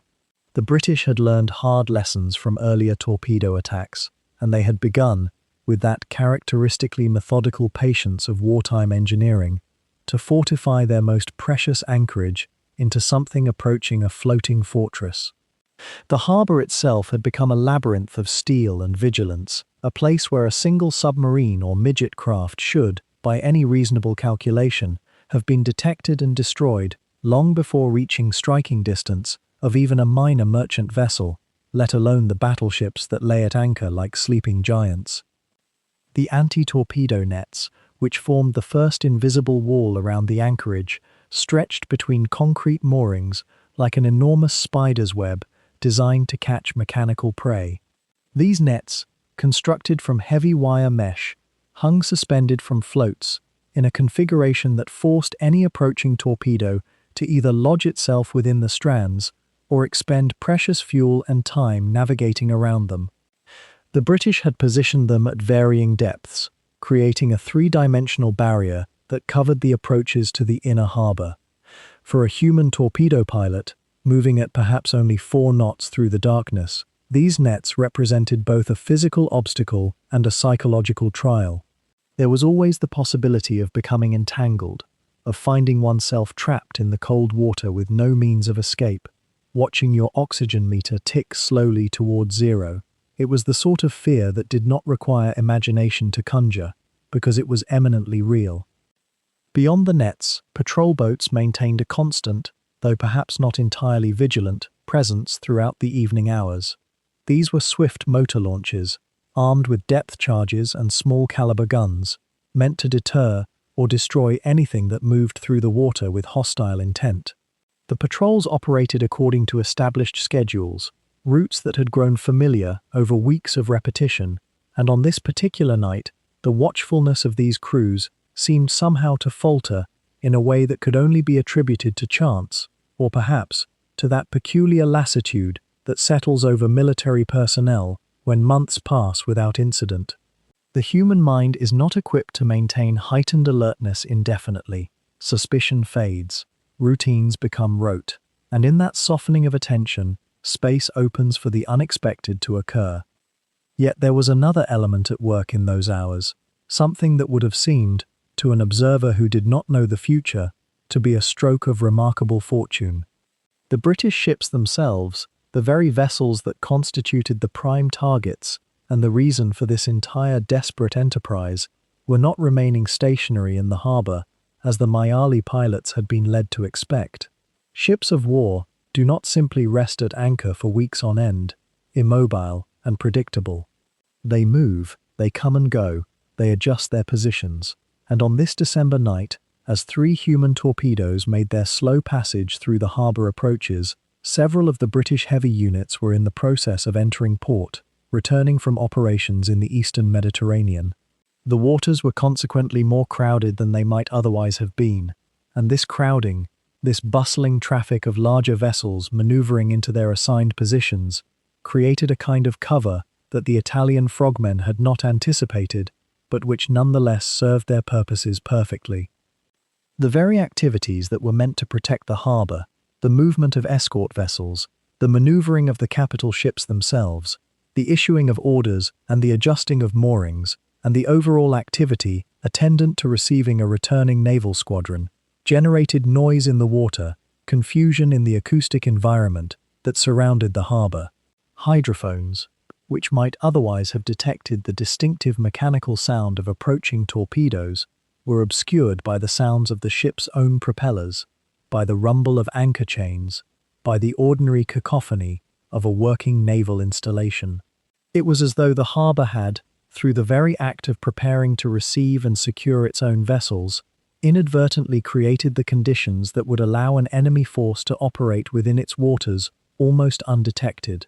The defences remained in place, technically formidable, but their effectiveness in that particular moment was undermined by circumstance and timing, and the simple, often overlooked reality that no system of defense can account for every possibility simultaneously. What this meant, as the hours moved forward and dawn approached with inevitable slowness, was that the 3 Maiali had passed through multiple layers of protection that should, in theory, have destroyed them. The nets had been navigated or somehow avoided. The patrols had not detected them, or if they had, no conclusive action had been taken. And now, in the growing light of the approaching day, with the frogmen exhausted from hours of slow, precise navigation in cold water and limited oxygen, they found themselves deeper inside the harbour than any attacking force had any reasonable right to expect to reach. The battleships were visible now, their grey hulls rising from the water like steel mountains, close enough to touch, close enough that the next phase of their mission, the phase that would determine whether this entire enterprise had been a spectacular success or an elaborate disaster, could finally begin. The harbour's defences, formidable as they were, had nonetheless granted them passage. And there was in that realization, if one could have paused to reflect, something profound about the nature of warfare at sea, something about the way the best laid plans could be undone, not by weakness, but by the simple conjunction of variables that no planner could have foreseen or controlled. The harbour remained asleep, though it would not remain so for long. Luigi Durand de la Penne guided his Mayal through the darkness, with the steady pressure of a man who had rehearsed this moment so many times in his mind that the reality of it seemed almost like another rehearsal, another cold training run off La Spezia, except for the knowledge that every shadow around him might conceal a British patrol boat, every ripple in the water a sign of discovery. The Valiant lay ahead, a mountainous shape in the deeper black, her hull rising from the harbour floor like the side of a cliff. He could feel the water temperature against his suit, the drag of the torpedo's weight, the slight burn in his arms from the effort of steering the machine at this agonizing crawl through the night. The approach was supposed to be straightforward, according to the calculations and the models they had studied in the planning rooms far away in Rome and La Spezia. Position the maiale beneath the belly of the battleship, set the time fuses on the limpet mines they carried, and withdraw to a safe distance before the charges detonated. It was elegant in its simplicity. It was also, as Durand de la Penne was about to learn, subject to the small mercies and miseries that separate theory from the actual moment of implementation beneath the surface of a harbour at night, with the lives of 6 men suspended in the balance. As he drew closer to the Valiant's looming form, his torpedo began to behave strangely. The ballast system, so carefully engineered, so tested, so trusted, began to fail. The maiale, which had been descending at a manageable rate, started to sink too rapidly, losing buoyancy control in a way that felt almost like the machine was slipping from his grasp. Durand de la Penne worked the trim levers, his fingers moving with practiced efficiency even as his mind registered the problem. The torpedo was becoming difficult to steer. The descent could not be halted. There was a moment, brief and crystalline, where he faced a choice that would define not only this night, but perhaps everything that followed. He could attempt to surface, to retreat, to preserve the possibility of trying again from some other angle, to live a little longer, or he could continue forward on foot. Some men might have hesitated. Some men might have turned back toward the surface and the safety of the prescribed plan. But Durand de la Penne, a man who had volunteered for a mission he understood was likely to end in either glory or death, who had trained for months in the cold waters of Italy's coast, who carried within himself something that the instructors at La Spezia had learned to recognize and value above most things, the willingness to improvise when the machinery of war refused to cooperate, made a decision. He would abandon the maiale. He would continue on foot along the harbour floor, dragging the limpet charges with him, swimming down into depths that turned the night above into an even more absolute darkness below. Picture, if you can, the strange geography of this moment. The harbour floor was not smooth or simple. It was a terrain of shadows and slight elevations, of silt that could be kicked up in clouds that would obscure vision and make orientation nearly impossible. The pressure of the water increased with depth. The cold, which had been present but manageable while riding the torpedo, now became a more insistent presence, seeping into the suit, into the layers of wool and rubber, into the very thoughts themselves. And yet Durand de la Penne moved forward. He was not alone. His crewmate, Emilio Bianchi, was with him, navigating the same strange underwater landscape.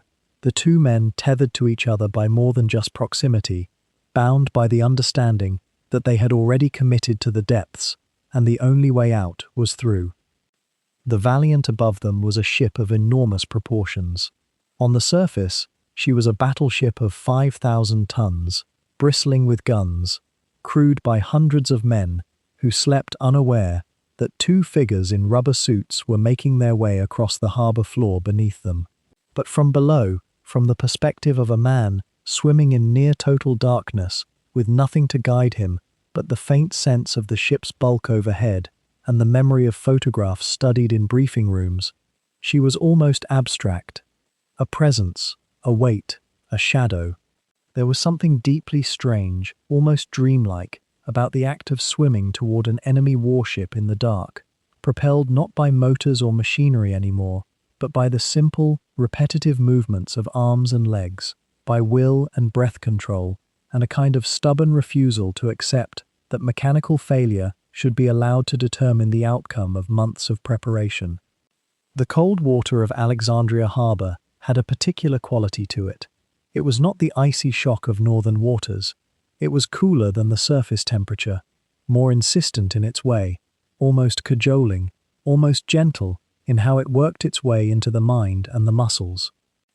And it was in this water, moving along the bottom with charges that could reshape the balance of naval power in the Mediterranean, that Durand de la Penne pushed forward.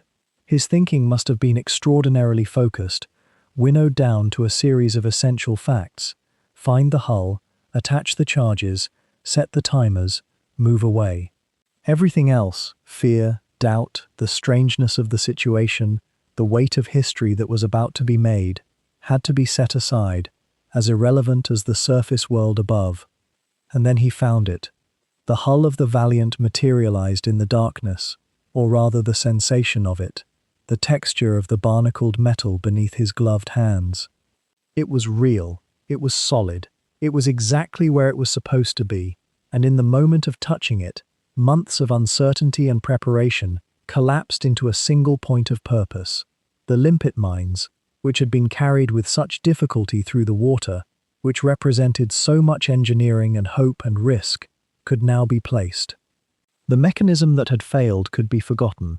The decision he had made to continue on foot, to embrace uncertainty and persist, had delivered him to the exact place where he needed to be. The harbor was still dark.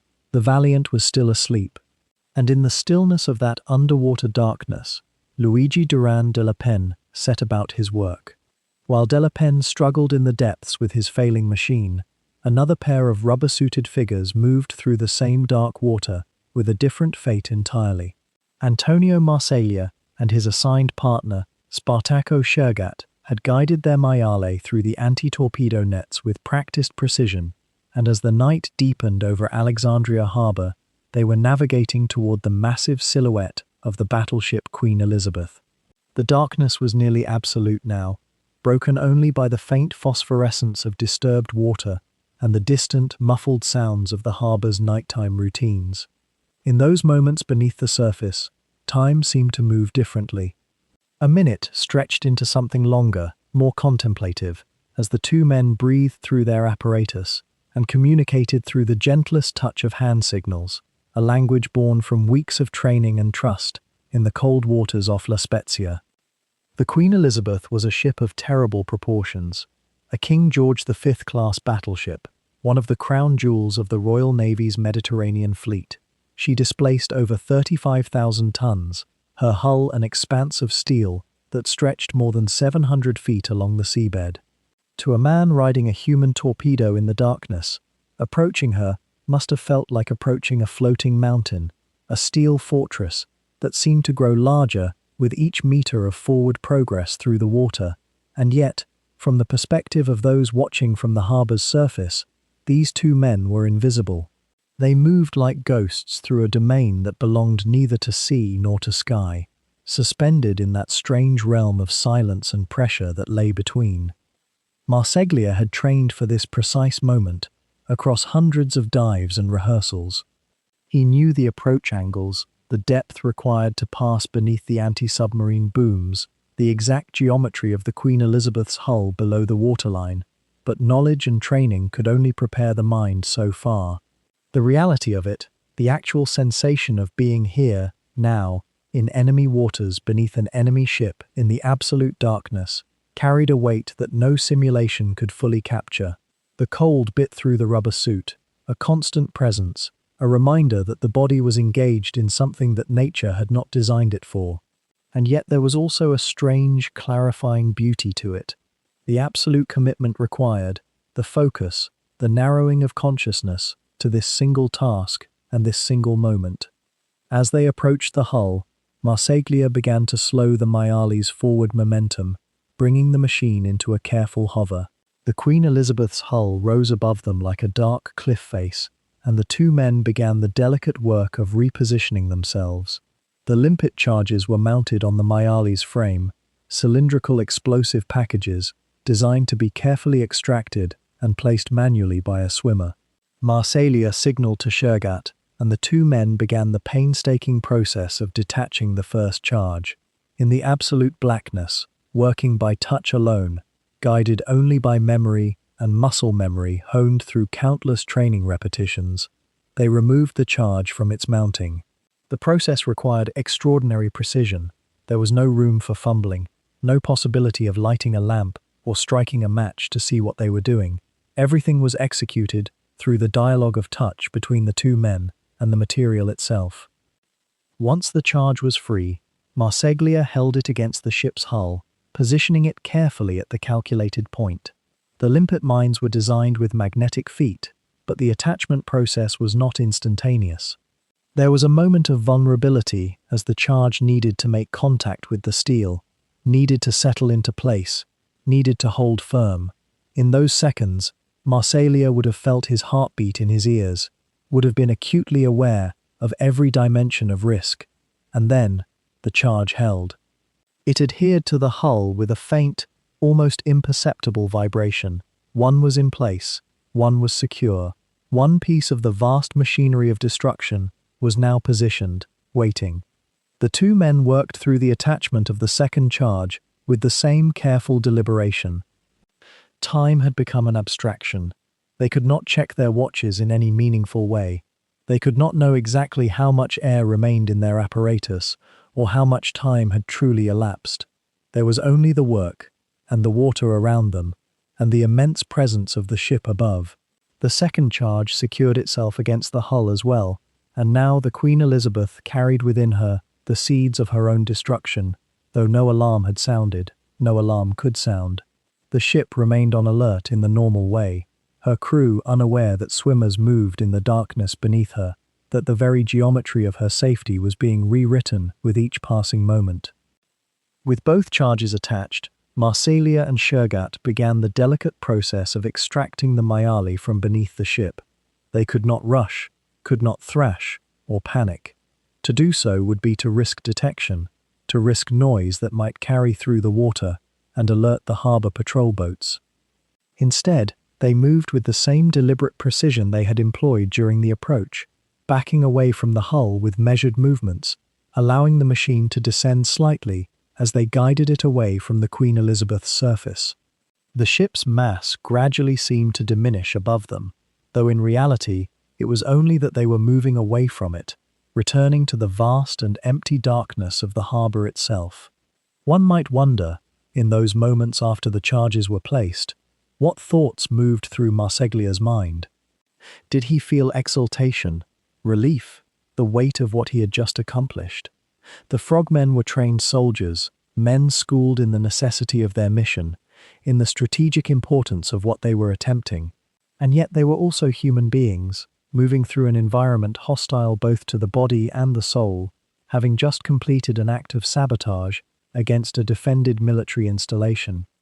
There would have been no time for philosophy in those dark waters. There would have been only the focus on the next phase, the exfiltration, the journey away from the harbour and toward whatever fate awaited them in the hours to come. The Queen Elizabeth now harboured within her hull two powerful explosive charges, set on timers, waiting for the moment of detonation that would come with the rising of the dawn. She was, in a technical sense, already lost, though she remained afloat. The crew went about their nighttime routines, unaware that something fundamental had changed in their circumstance, that they were now occupants of a ship transformed into something unstable, something finite in a new and specific way. While Delapen pressed forward through the darkness with mechanical failure hissing silently behind him, and Marsaglia's team was already moving into their final approach toward the Queen Elizabeth, the third pair of frogmen, Vincenzo Martalotta and his partner Raffaele Palladini, found themselves navigating through a subtly different reality than the one they had rehearsed countless times on the Mediterranean coast. Their original target had been carefully selected, planned for, mentally rehearsed in the cold water off La Spezia, until the route became as familiar as the path to their own bunks. Yet the harbour, even in the faint grey wash before dawn, revealed itself as a place of constant flux. Ships moved, moorings shifted, and in those precious, quiet moments beneath the surface, adaptation became not merely an option, but a silent necessity. The confusion began almost softly, without drama. Martalotta and Palladini had navigated past the outer defences, had felt their way through the anti-torpedo nets with the careful precision of men who understood that haste was the enemy of survival. They knew where they should be. They had studied the harbour charts until the lines burned in their memory. Yet as they rose slightly, seeking orientation in the murky water, the shape before them was not quite what they expected. It was large, certainly. It displaced tremendous weight. But it was not the battleship they had been assigned.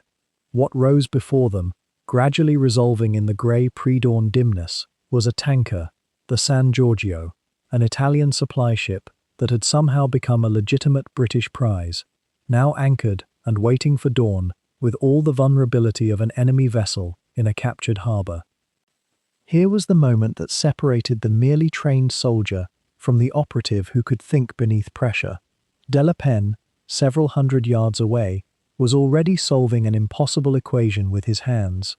Marseglia's team was executing a plan so rehearsed it had become almost mechanical, but Martellota and Palladini faced an anomaly. Their torpedoes, the maiale with its limited range and finite oxygen supply, could not simply circle the harbour searching for the correct target. They carried a specific allotment of time and fuel. Deviation meant danger, uncertainty meant drowning, and yet, here in the silent water, they made a choice that speaks to something deeper than training: the capacity to see, in an unexpected target, an opportunity rather than an obstacle. The tanker, they would have understood in those few measured moments of recognition, was not a worthless alternative. The San Giorgio was laden with supplies vital to the British war effort in the Mediterranean: oil, fuel, the material sinews of naval power. To cripple it, to hole it below the waterline and send it to the harbour floor, would be to strike a blow just as real as damage to a battleship, though the newspapers would never call it by that name. And more than this, the tanker was perhaps, in its way, more vulnerable than the heavily defended battle wagons. It lacked the intense protection, the anti-diver countermeasures, the web of consciousness that surrounded the larger warships. It sat, almost passively, waiting. Martellota and Palladini made their approach with the same meticulous control that their fellow frogmen were employing across the harbour. They descended to the hull of the San Giorgio. They worked their way along the metal beneath the surface, feeling through the water for the weak point, the seam, the place where a carefully placed explosive charge could achieve maximum effect. Their limpet minds, designed, shaped, positioned with the precision of men who had spent months learning the exact geometry of naval destruction, were fixed to the hull. The charges themselves, with their time delay fuses, became ticking physics problems working silently beneath the ship. How long before detonation? How much time remained before the harbour came alive with searchlights and alarm bells? This was the strange mathematics of underwater warfare, the cold calculation of when to finish and when to ascend, the knowledge that every second extended their time beneath the surface, added to the danger, increased the probability of discovery. And yet to rush was to risk botching the work. The charges had to be placed correctly. The depth of the hull, the strength of the metal, the pattern of weight distribution, all of it mattered. To strike a tanker with insufficient force was merely to create a leak, not a sinking.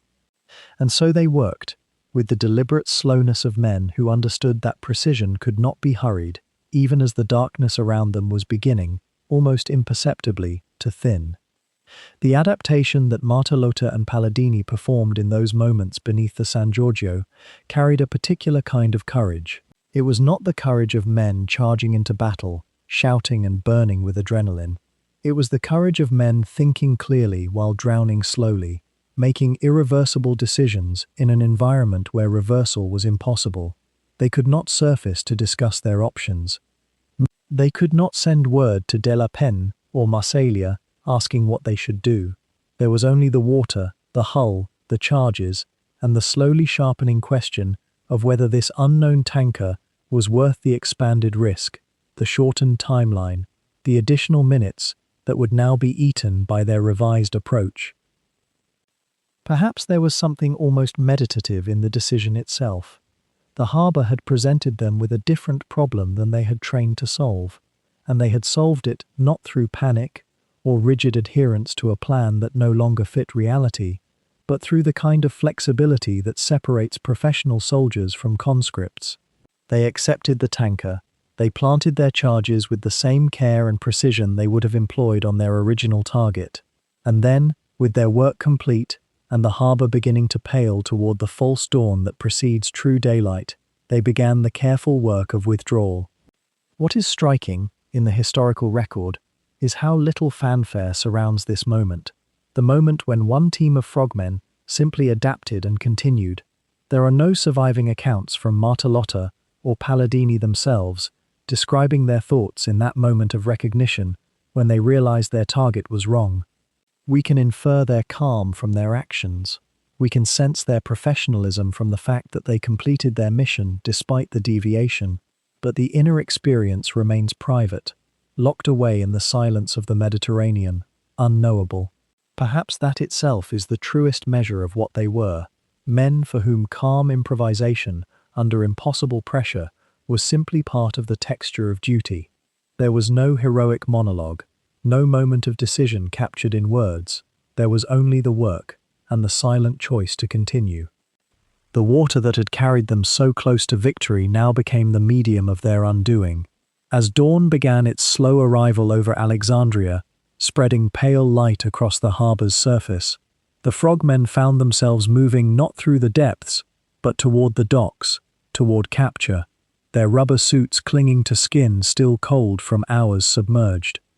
Della Pen and Borghese surfaced near the breakwater, exhausted beyond measure, their oxygen nearly spent, their bodies trembling with the peculiar cold that follows extreme exertion in ice-dark water.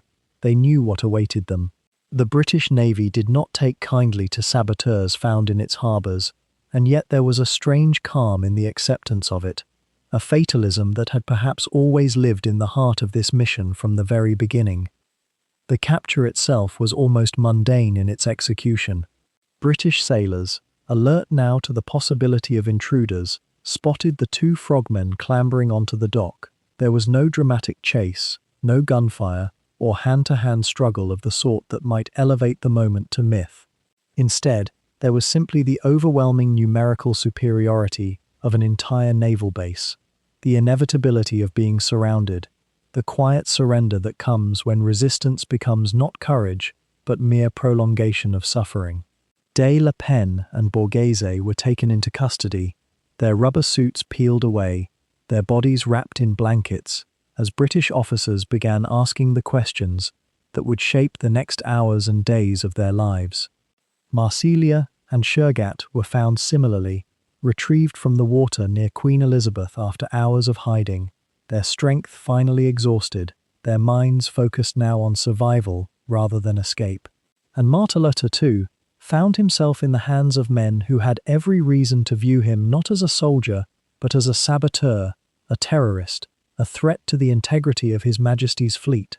The British Navy's approach to interrogation in 1941 occupied a strange space between the brutality of war and the codes of military conduct that still, even then, governed men's behavior. There would be no casual torture, no casual killing, but there would be pressure. There would be the weight of authority, the power of institutional machinery, the subtle and not so subtle implications of what might happen if information were not forthcoming. De La Pen was brought before his interrogators, men in dress uniforms who spoke to him in measured tones, their voices calm and professional, in a way that somehow made the threat beneath them more palpable. They wanted to know where he had left his charge, where exactly beneath Valiant the limpet mine had been placed, what time had been set into its mechanical timer. These were not abstract questions. These were questions about the survival of one of Britain's most important battleships, questions that carried with them the weight of thousands of lives, of naval supremacy in the Mediterranean, of the entire strategic balance of this endless war. De La Pen would have understood this perfectly. He was not a man without imagination, not someone incapable of grasping the magnitude of what he was being asked to betray. And yet he refused, not with dramatic flourish, not with theatrical declarations of loyalty or patriotism, but with a quiet, consistent, almost polite insistence that he could not, or would not, reveal what he knew. There are accounts that suggest the interrogators grew impatient, that threats were made, that the possibility of execution was implied in the tone, if not in the explicit words. Some sources suggest that De La Pen was told that unless he cooperated, his fellow frogmen would be shot. It is difficult, across the distance of decades, to know precisely what was said in those rooms, what pressure was applied, what promises or threats were offered. The historical record becomes murky here, as it often does in the spaces between official conduct and what actually occurs behind closed doors. What we know with certainty is that de la Pen maintained his silence, whether from loyalty to his comrades, from a sense of honor that transcended nationalism, from a simple belief that a soldier does not betray his mission no matter the cost, or from some combination of these impulses that we can barely glimpse across time. He did not reveal the location of his charge. The hours passed, the interrogation continued, and still he said nothing that mattered. The British officers found themselves in a strange position. They could not force information that de la Pen seemed determined not to provide, and there were limits, understood if not always obeyed, to what could be done to a prisoner of war who refused to break. Somewhere in the harbour, beneath the hull of Valiant, the mechanical timer continued its patient work. De la Pen knew the time of detonation because he had set it himself, had adjusted those gears with his own hands in the cold darkness beneath the ship. He could feel in his mind the precision of it, the inevitable countdown, the moment when his sacrifice and that of his comrades would announce itself to the world in the form of a massive explosion. Perhaps part of his refusal to speak came from this knowledge, from understanding that speaking, or remaining silent, made no practical difference. The charges would detonate. The mission would be accomplished. His interrogators could threaten him, or cajole him, or appeal to him, but time itself was already working in his favor. There is something almost mythic in the image of the prisoner who refuses to break, the man who sits silent before his captors and denies them the information they so desperately seek. It has the quality of legend, and yet de la Pen's silence seems to have been neither performative nor defiant. Rather, it was the silence of a man who had accepted the consequences of his choices from the very moment he agreed to ride a human torpedo into enemy waters. He had known, as all of them had known, that capture was likely, that if they succeeded, they would probably not survive as free men. This was the understanding that had lived in the small group of Decima Flotilla officers from the beginning, the unspoken acknowledgement that lay beneath the camaraderie and the training and the careful preparation of the mission. Marscalia and the others were being similarly questioned in other rooms, or so we must assume, though the historical record is less detailed about what they endured or what they were asked to reveal. It is possible that the questioning of all of them was comparatively restrained by the standards of wartime interrogation, that there was some recognition among the British officers that these were men of considerable courage, men who had accomplished what their mission set out to accomplish, and that this accomplishment deserved a certain grudging respect. Or it is possible that the interrogations were harsher than any official record suggests, and the frogmen suffered considerably in those first hours and days. The truth, as always, likely lies somewhere between the extremes, in the messy space where military necessity confronts individual conscience. De la Pen remained silent. Marseglia remained silent. Martalotta and the others remained silent. Hour after hour, through the morning and into the afternoon, the British officers pursued their questioning, pressing for details that would not come. The frogmen had succeeded in their most difficult task. They had not only infiltrated one of the world's most heavily defended harbours and attached their charges to British warships, they had now succeeded in denying their captors the one piece of information that might have allowed those warships to be saved from the explosions that were already in motion, already approaching, already inevitable, in their terrible arc toward dawn's destruction. And so they waited in the darkness of the harbour cells, the three frogmen, de la Pen, Marseglia, Martalotta, knowing that below the surface of the water, in the absolute silence of the harbour floor, their charges continued their patient countdown toward detonation. The night had passed into the false certainty of captivity.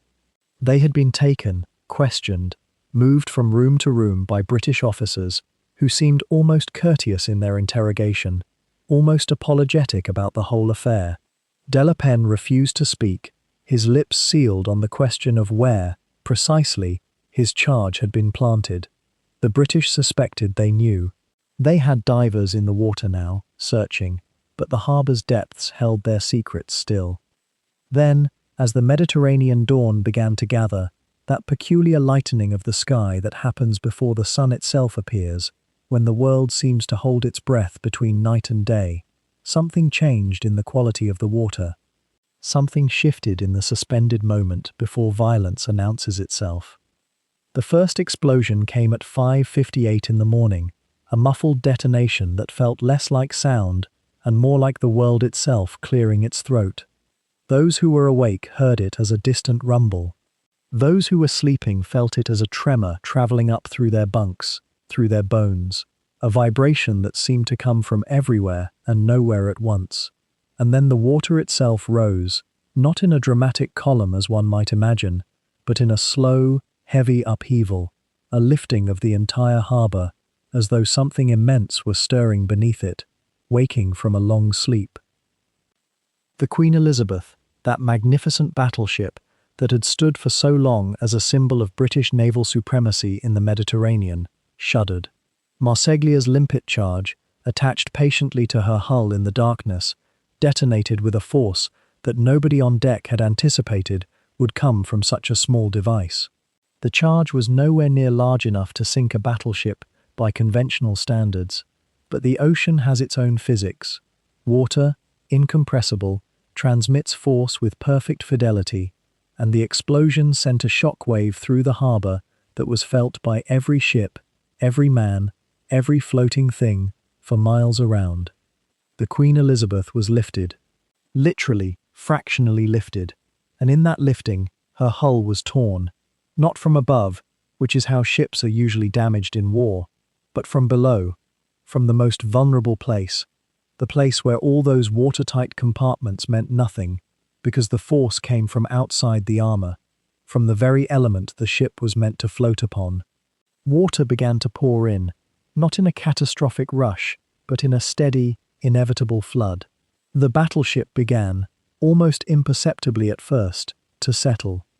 And then, as if in answer, as if Martellota's team had been watching for the signal, the tanker they had chosen as their target convulsed with its own explosion. And seconds later, perhaps 30 seconds, perhaps a minute, the timeline becomes uncertain in accounts written in the confusion of dawn. The Valiant, even with de la Penne's charge having detonated at a slightly different depth, a slightly different angle because of his desperate improvisation, also shuddered. The shockwave from her detonation traveled outward, rippling through the water, pushing boats aside like toys, setting off secondary explosions as other vessels, thinking themselves under attack from an external enemy, began firing at phantoms. What's remarkable, what speaks to something almost miraculous in the record, is that no one died. Not a single British sailor lost his life in those explosions. The harbor was in chaos, yes. Alarms sounding, men running across decks, officers shouting contradictory orders, the machinery of wartime confusion in full operation. But death did not follow.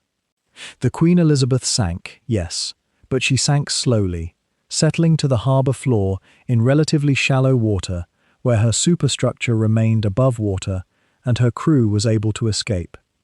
The Valiant sank as well, similarly to the bottom, her crew evacuating in an orderly, if urgent, fashion.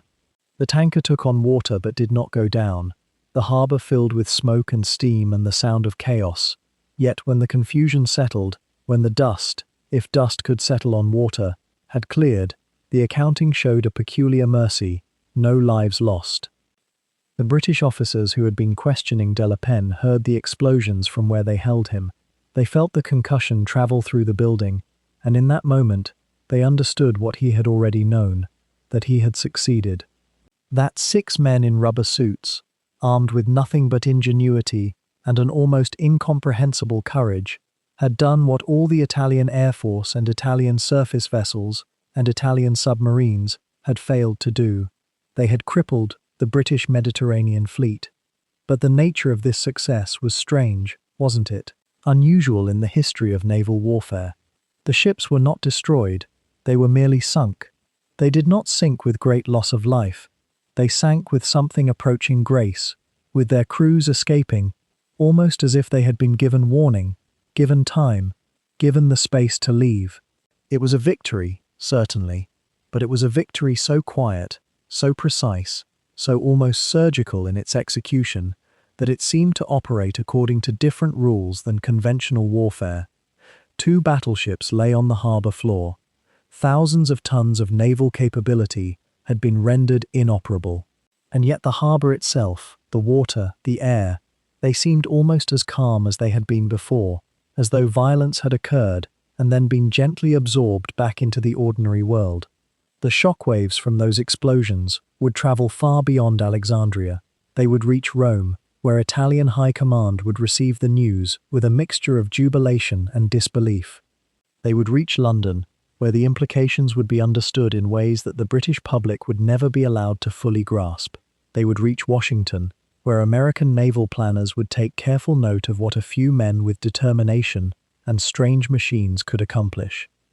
As the shock of those detonations faded into the harbor's dim morning, the full measure of what had just occurred began to unfold, not in the thunderous declarations of wartime announcements, but in the careful silence of strategic reassessment. The British, you see, faced an exceedingly delicate problem. 2 of their most powerful battleships, vessels that represented centuries of naval supremacy and millions of pounds of irreplaceable steel, now lay crippled or sinking in the shallow water. And yet, to admit this publicly would be to hand Mussolini and the Italian propaganda machine exactly what they needed: proof that their seemingly outmatched submarine force, their daring frogmen, could strike at the very heart of British Mediterranean power. So instead, the Royal Navy and the British government made a choice that would reverberate through the theatre of war in ways both visible and invisible. The official reports, the telegrams sent back to London, the careful dispatches released to the press, painted a narrative of containment and minimal loss. No battleships sunk, no catastrophic damage, merely a minor incident in a port that remained fully operational. The truth, of course, was far more complicated.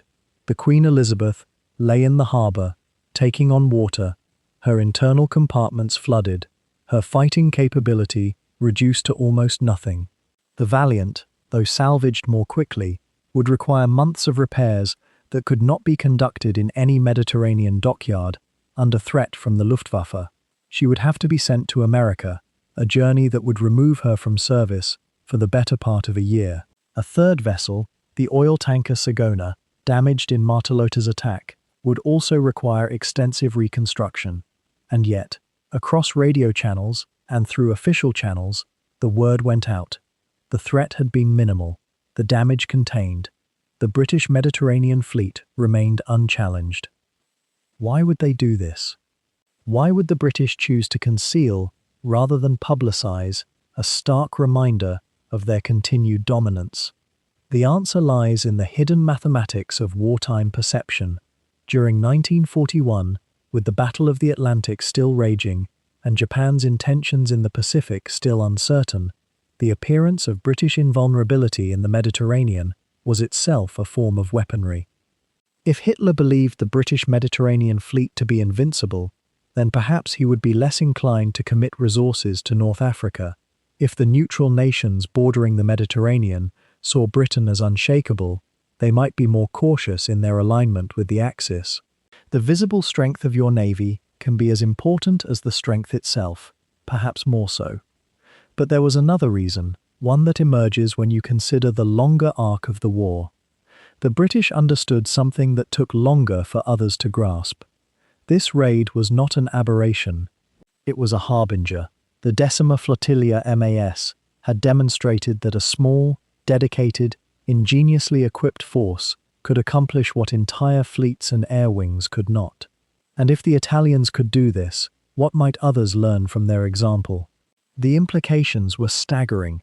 The entire post-war world would eventually be shaped by this principle, that special forces, unconventional warfare, asymmetric innovation could shift the balance of power in ways that traditional military calculations had not anticipated.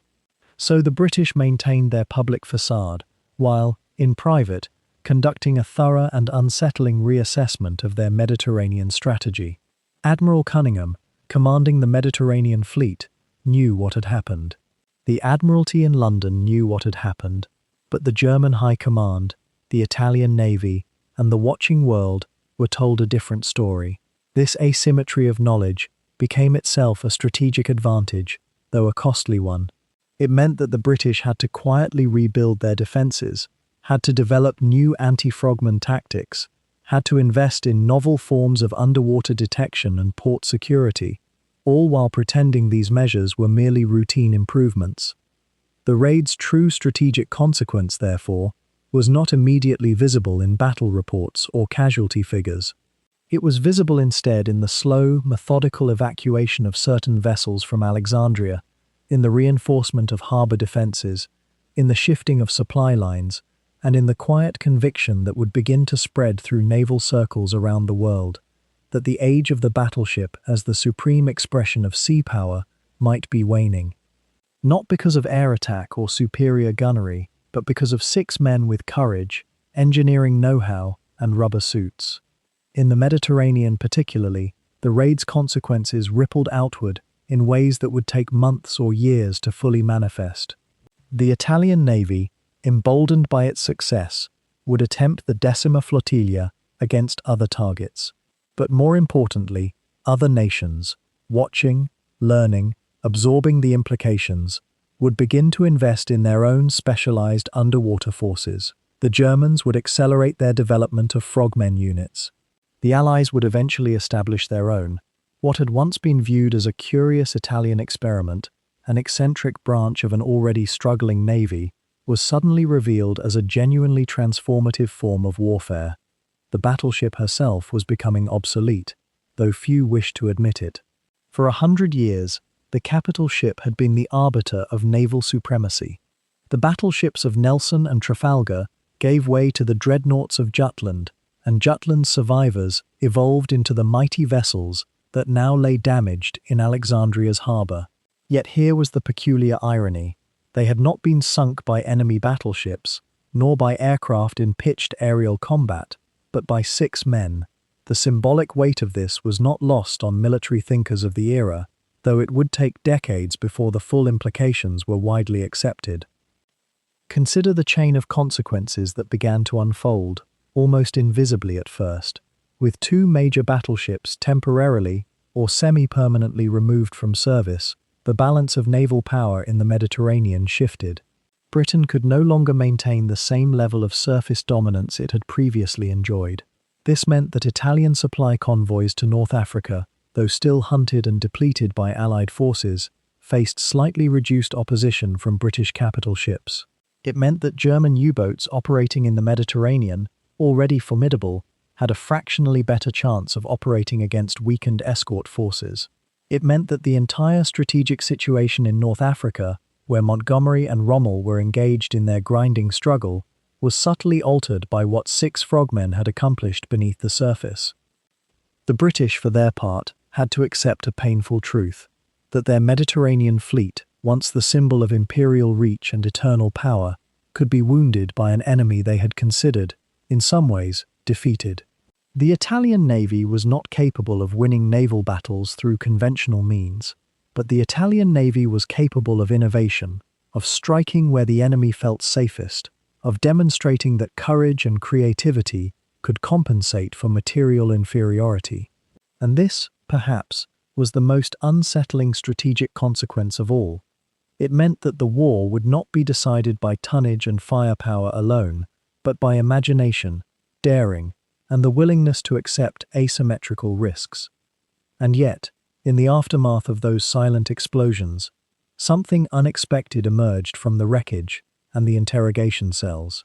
It was not the sound of triumph or recrimination, but rather a kind of reluctant recognition, a strange and quiet grace that seemed to settle between men who had tried to kill one another and, against all conventional narrative, found themselves bound by something deeper than national allegiance or the machinery of war.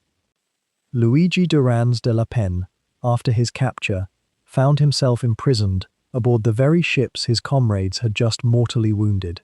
He sat in confinement, knowing that every hour brought him closer to the moment when those limpet mines would detonate, knowing too that the British officers guarding him would soon realize what he had done. And yet when the charges exploded at dawn, sending shockwaves through the harbour that would be felt for decades in naval history. De la Penne said almost nothing. He did not boast. He did not gloat over the success of his mission. Instead, he carried himself with a kind of composed dignity that seemed to confound his interrogators.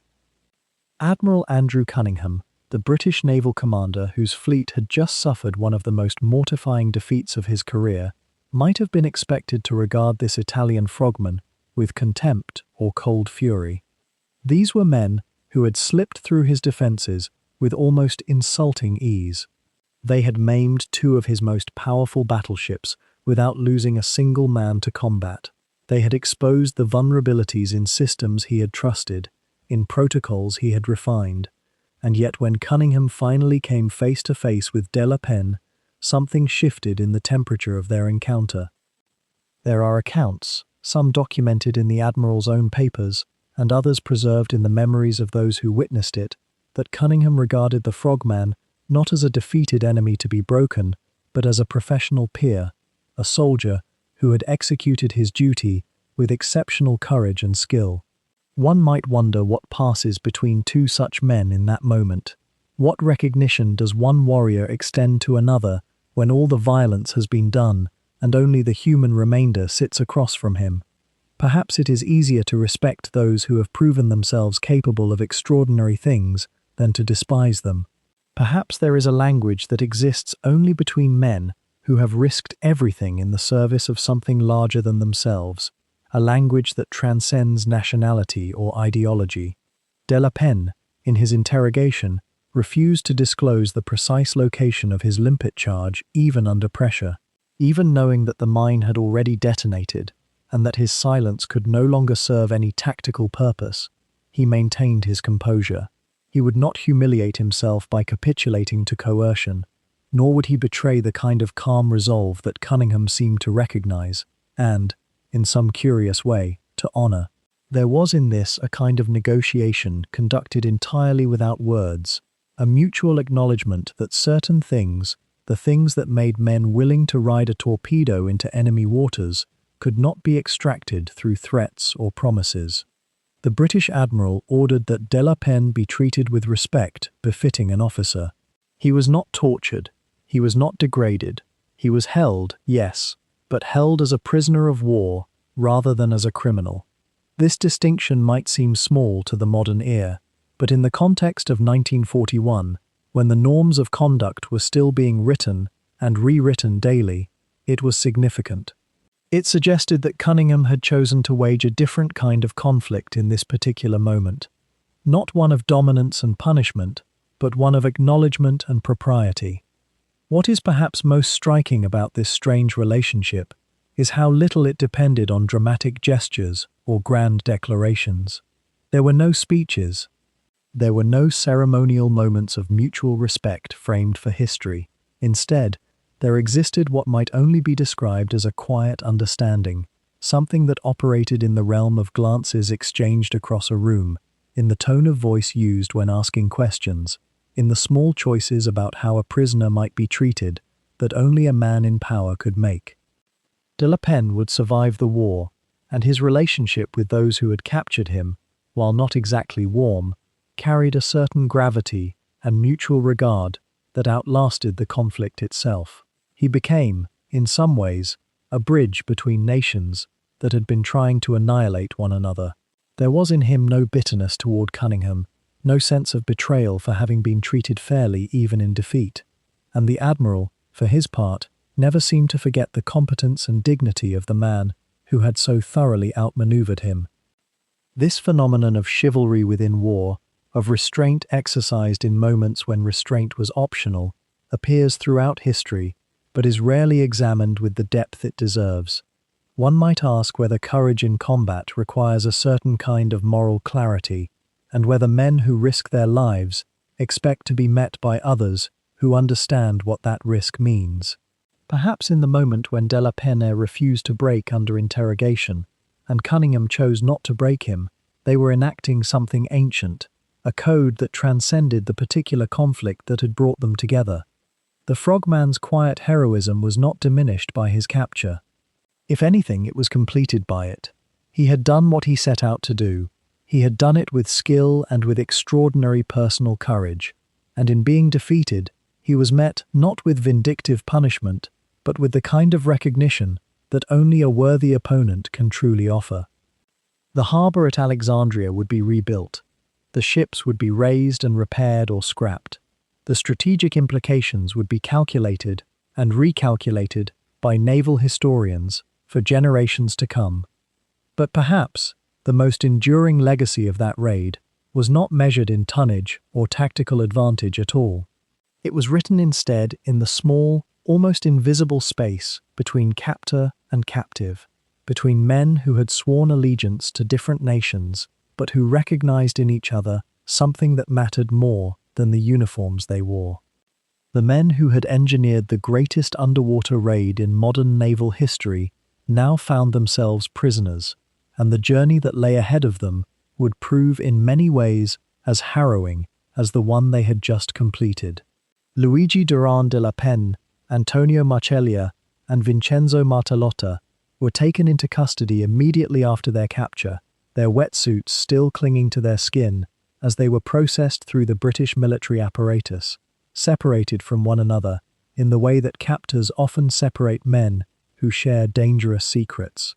The interrogations began almost at once, conducted with that peculiar formality the British maintained even in wartime, though the questions were pointed and the stakes unmistakably clear.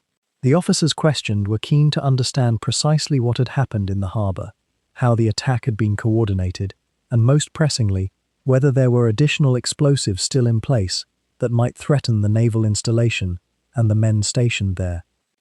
De la Penne, you might imagine, faced the most intense scrutiny. He alone carried knowledge of the precise location of his charge beneath the Valiant, and British officers made it plain that his cooperation could mean the difference between whether additional vessels and lives remained at risk. There are accounts preserved in various histories and memoirs that suggest he was threatened with execution if he did not reveal where the limpet mine had been placed.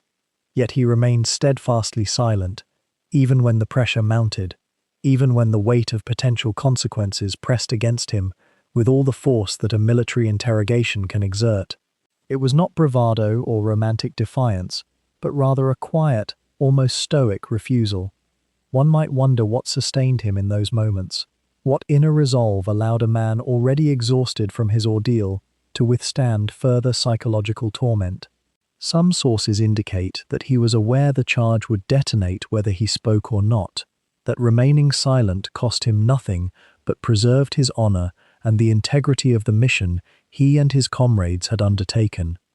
When dawn came and the explosions ripped through the harbour, when the Valiant and Queen Elizabeth began their slow, inexorable descent into the shallow water, those who had been interrogating de la Penne learned that his silence had not been mere stubbornness. It had been the silence of a professional soldier who understood that certain things were not meant to be shared with the enemy, regardless of the consequences. The British realized then that they had been dealing with men of a different caliber, soldiers whose commitment to their cause transcended the ordinary mechanisms of coercion and fear. It is said that Admiral Cunningham himself, the commanding officer of the Mediterranean fleet, came to respect de la Penne in the days that followed, though the exact nature of their interactions remains somewhat cloaked in the kind of romantic legend that often accumulates around such moments. The frogmen were classified as prisoners of war and transferred to holding facilities, initially in Egypt, and later, as the war's momentum shifted, to other locations. Marceglia and Martellotta were held separately from de la Penne for extended periods, each man isolated with his own thoughts and the knowledge of what they had accomplished. There is something peculiar about the experience of a prisoner who knows he has achieved his objective, who understands that the mission was successful even as he finds himself incarcerated. The victory and the captivity existed simultaneously, neither negating the other. In some respects, this may have sustained them psychologically, though imprisonment during wartime, particularly in unfamiliar territory, is never a light burden.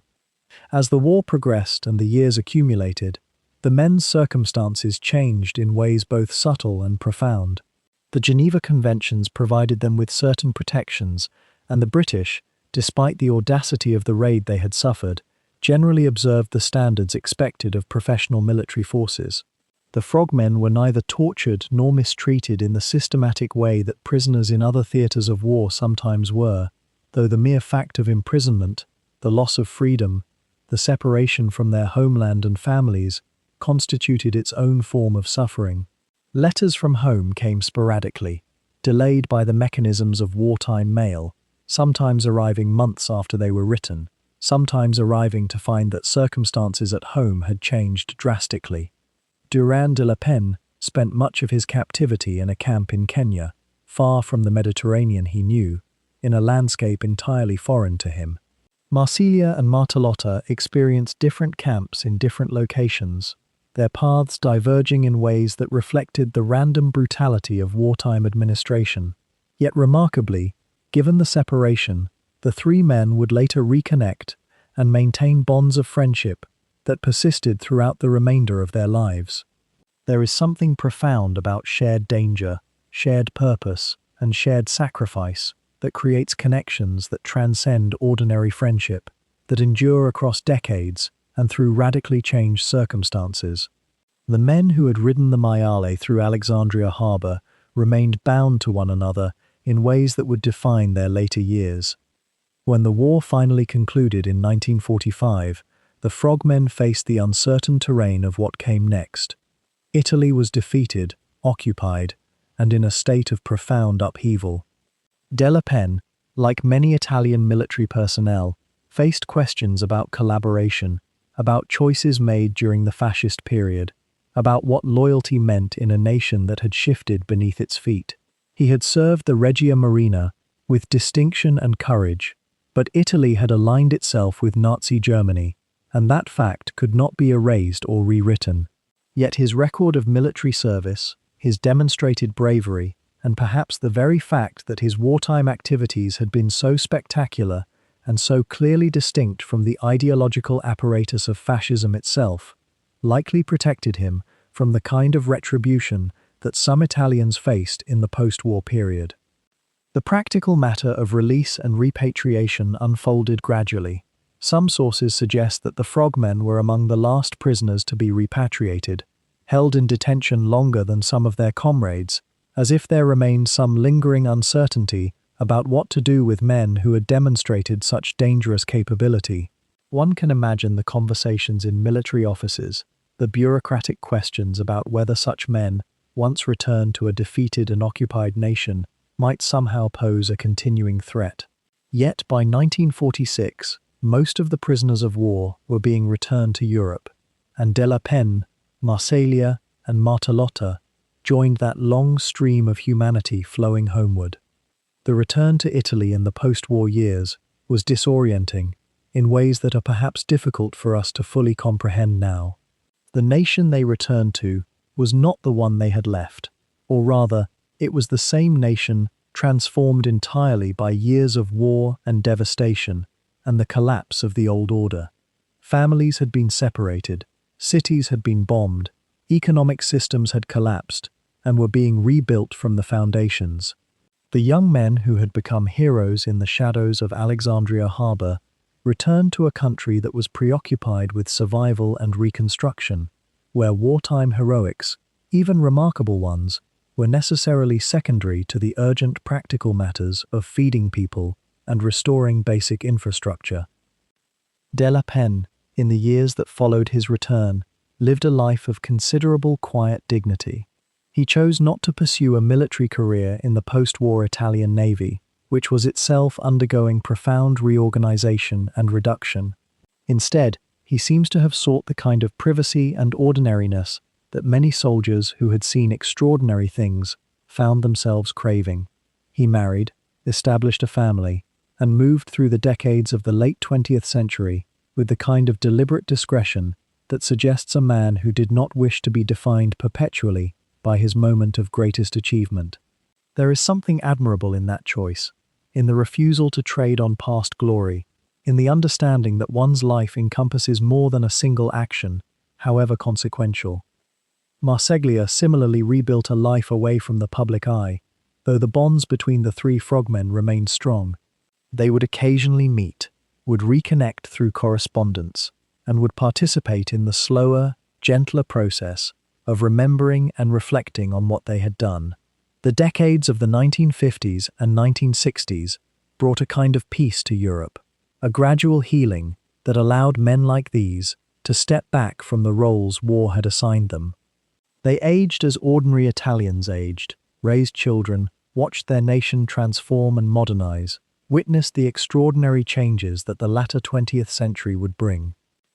It is notable that de la Pen lived until 1963, relatively young still in the arc of a human life, suggesting that the physical and psychological toll of his experiences may have accumulated over time in ways that were not immediately visible, but that nonetheless shaped the trajectory of his remaining years.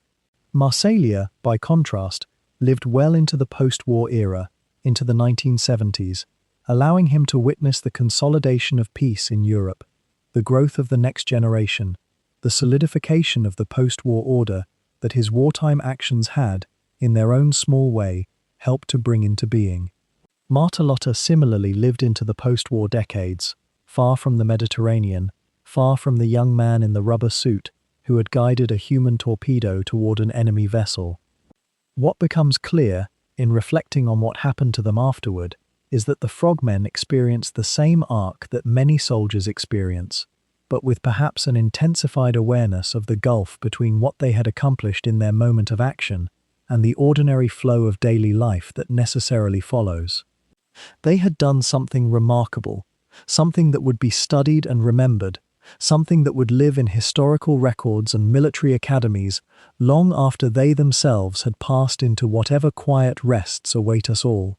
Yet they were also men who had to eat breakfast, pay rent, navigate the small frustrations and the modest joys that constitute the substance of ordinary human existence.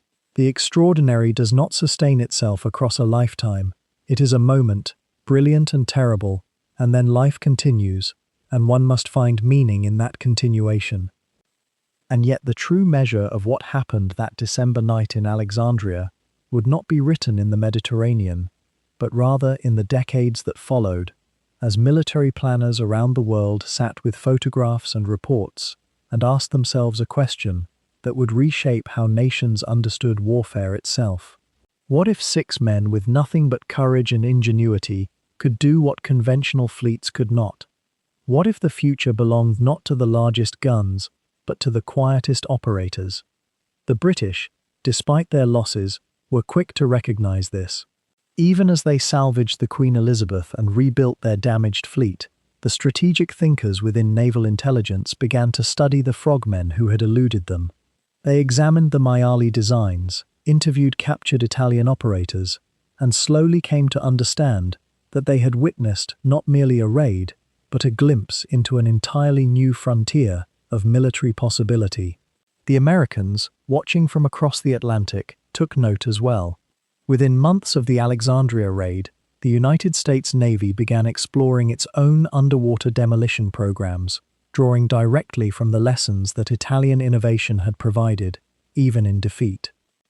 The very concept of special operations as we know it today owes something to that clandestine moment. Not everything, perhaps, but something essential. The raid demonstrated that small teams of highly trained, psychologically selected personnel could achieve disproportionate strategic effect through precision, timing, and intimate knowledge of their objective. This became the philosophical foundation for what would eventually emerge as SEAL teams, SAS units, and the countless underwater demolition forces that now exist in nearly every modern navy.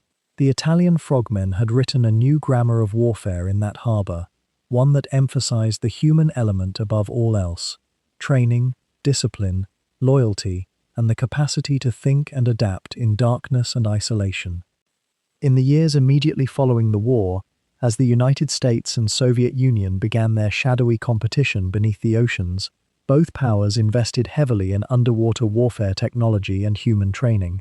The Soviets, in particular, studied the Decima Flotilla's methods with great interest, and their own Frogman programs drew inspiration from Italian precedent. The Americans, meanwhile, would eventually develop the advanced underwater demolition techniques that culminated in the SEALs, a force designed explicitly to conduct the sort of clandestine harbor operations that de la Penne and his men had pioneered. One might wonder whether those who trained in American submarine bases in the 1950s and 1960s realized they were, in some sense, learning from ghosts. The technological inheritance was equally significant.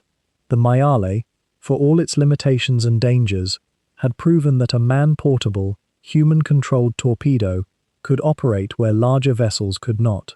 This sparked interest in increasingly sophisticated miniature weapons systems. Engineers began refining the concept, developing faster versions, safer compressed air propulsion, and eventually the modern swimmer delivery vehicles that Special Forces operators use today. These are, in their essential form, descendants of that aluminum tube that carried 6 brave men across the dark Mediterranean. The interface between man and machine, that strange bargain of trust and risk that defined the Maiale experience, would become a central concern of modern military engineering.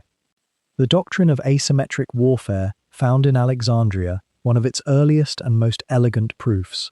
Here was a navy that could not compete with the British in surface engagements, yet managed to strike at the heart of enemy strength through means the enemy had not adequately anticipated.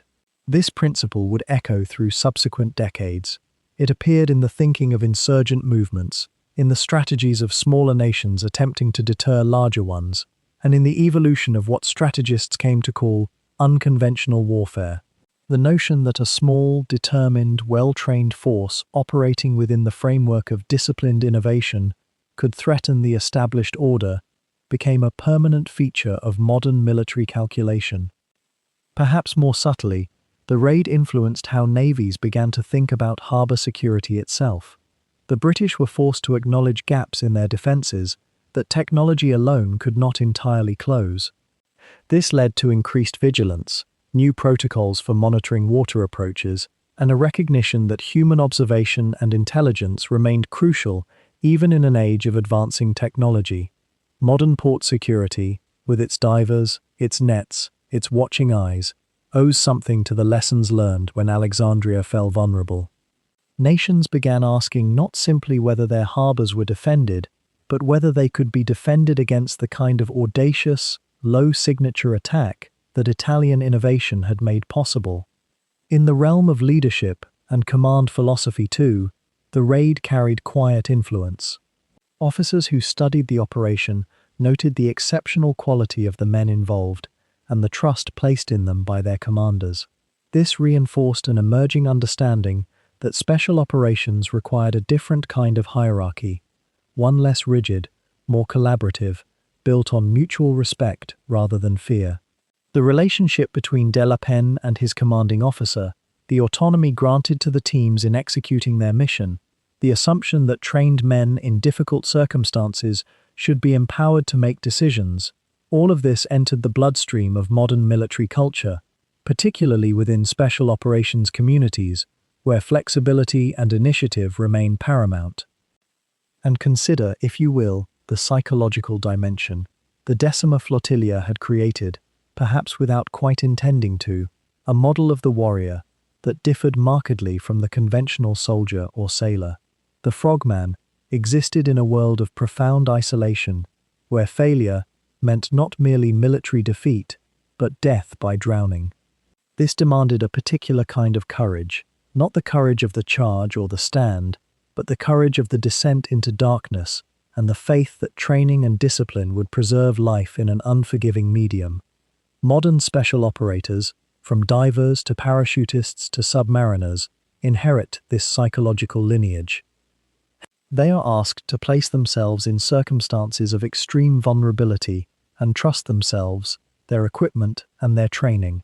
The frogmen taught the world that such men could exist, that they could be created through selection and training, and that they could be relied upon to function effectively in conditions that would paralyze ordinary personnel. The question of how nations wage war below the surface remains very much alive in our current moment.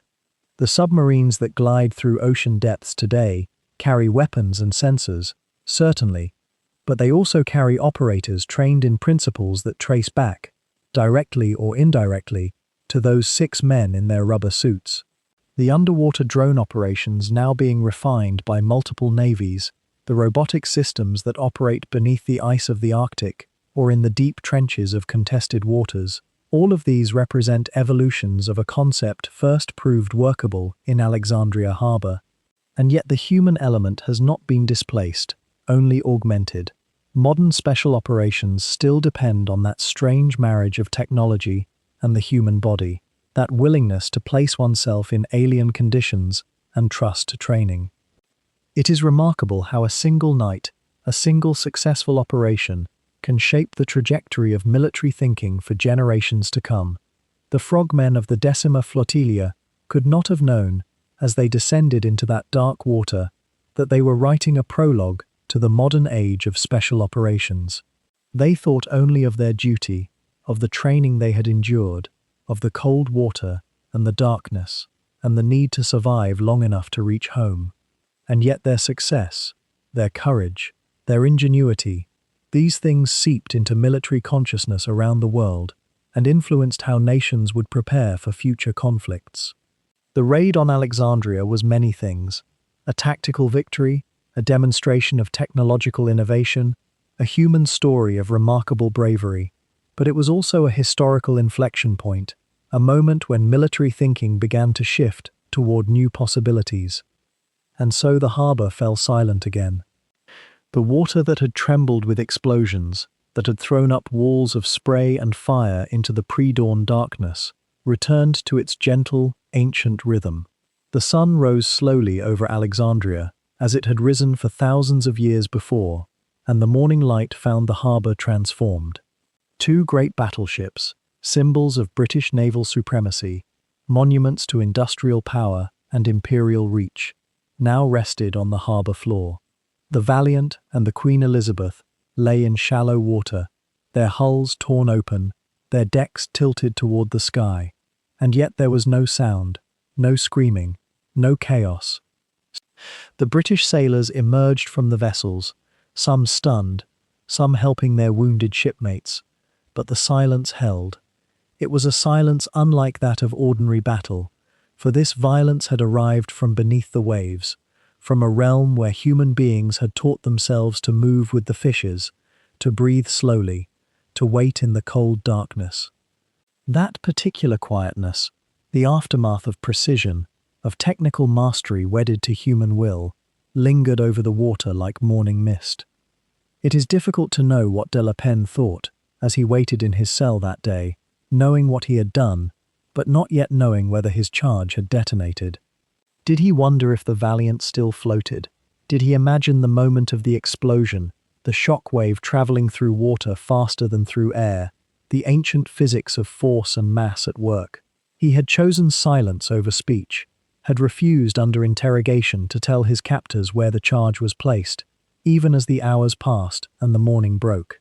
There was a dignity in that refusal, a kind of quiet heroism that asks for no audience, that performs its duty, knowing that its true witness is only oneself and one's conscience. The British admiral who came to see de la Penne afterward, who shook his hand and called him brave, understood something of this. He recognized in the Italian Frogman a kindred spirit, a man who had chosen the path of duty even unto capture, even unto the possibility of death. Captors and captives sat together in that strange space that sometimes opens between men who have looked into the abyss and lived. The harbor water has long since settled. Ships were raised, repaired, sent back to sea. The Valiant and the Queen Elizabeth would sail again, their hulls patched, their guns still firing. The war continued.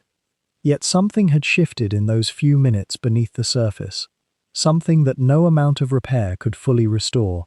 A myth had been broken.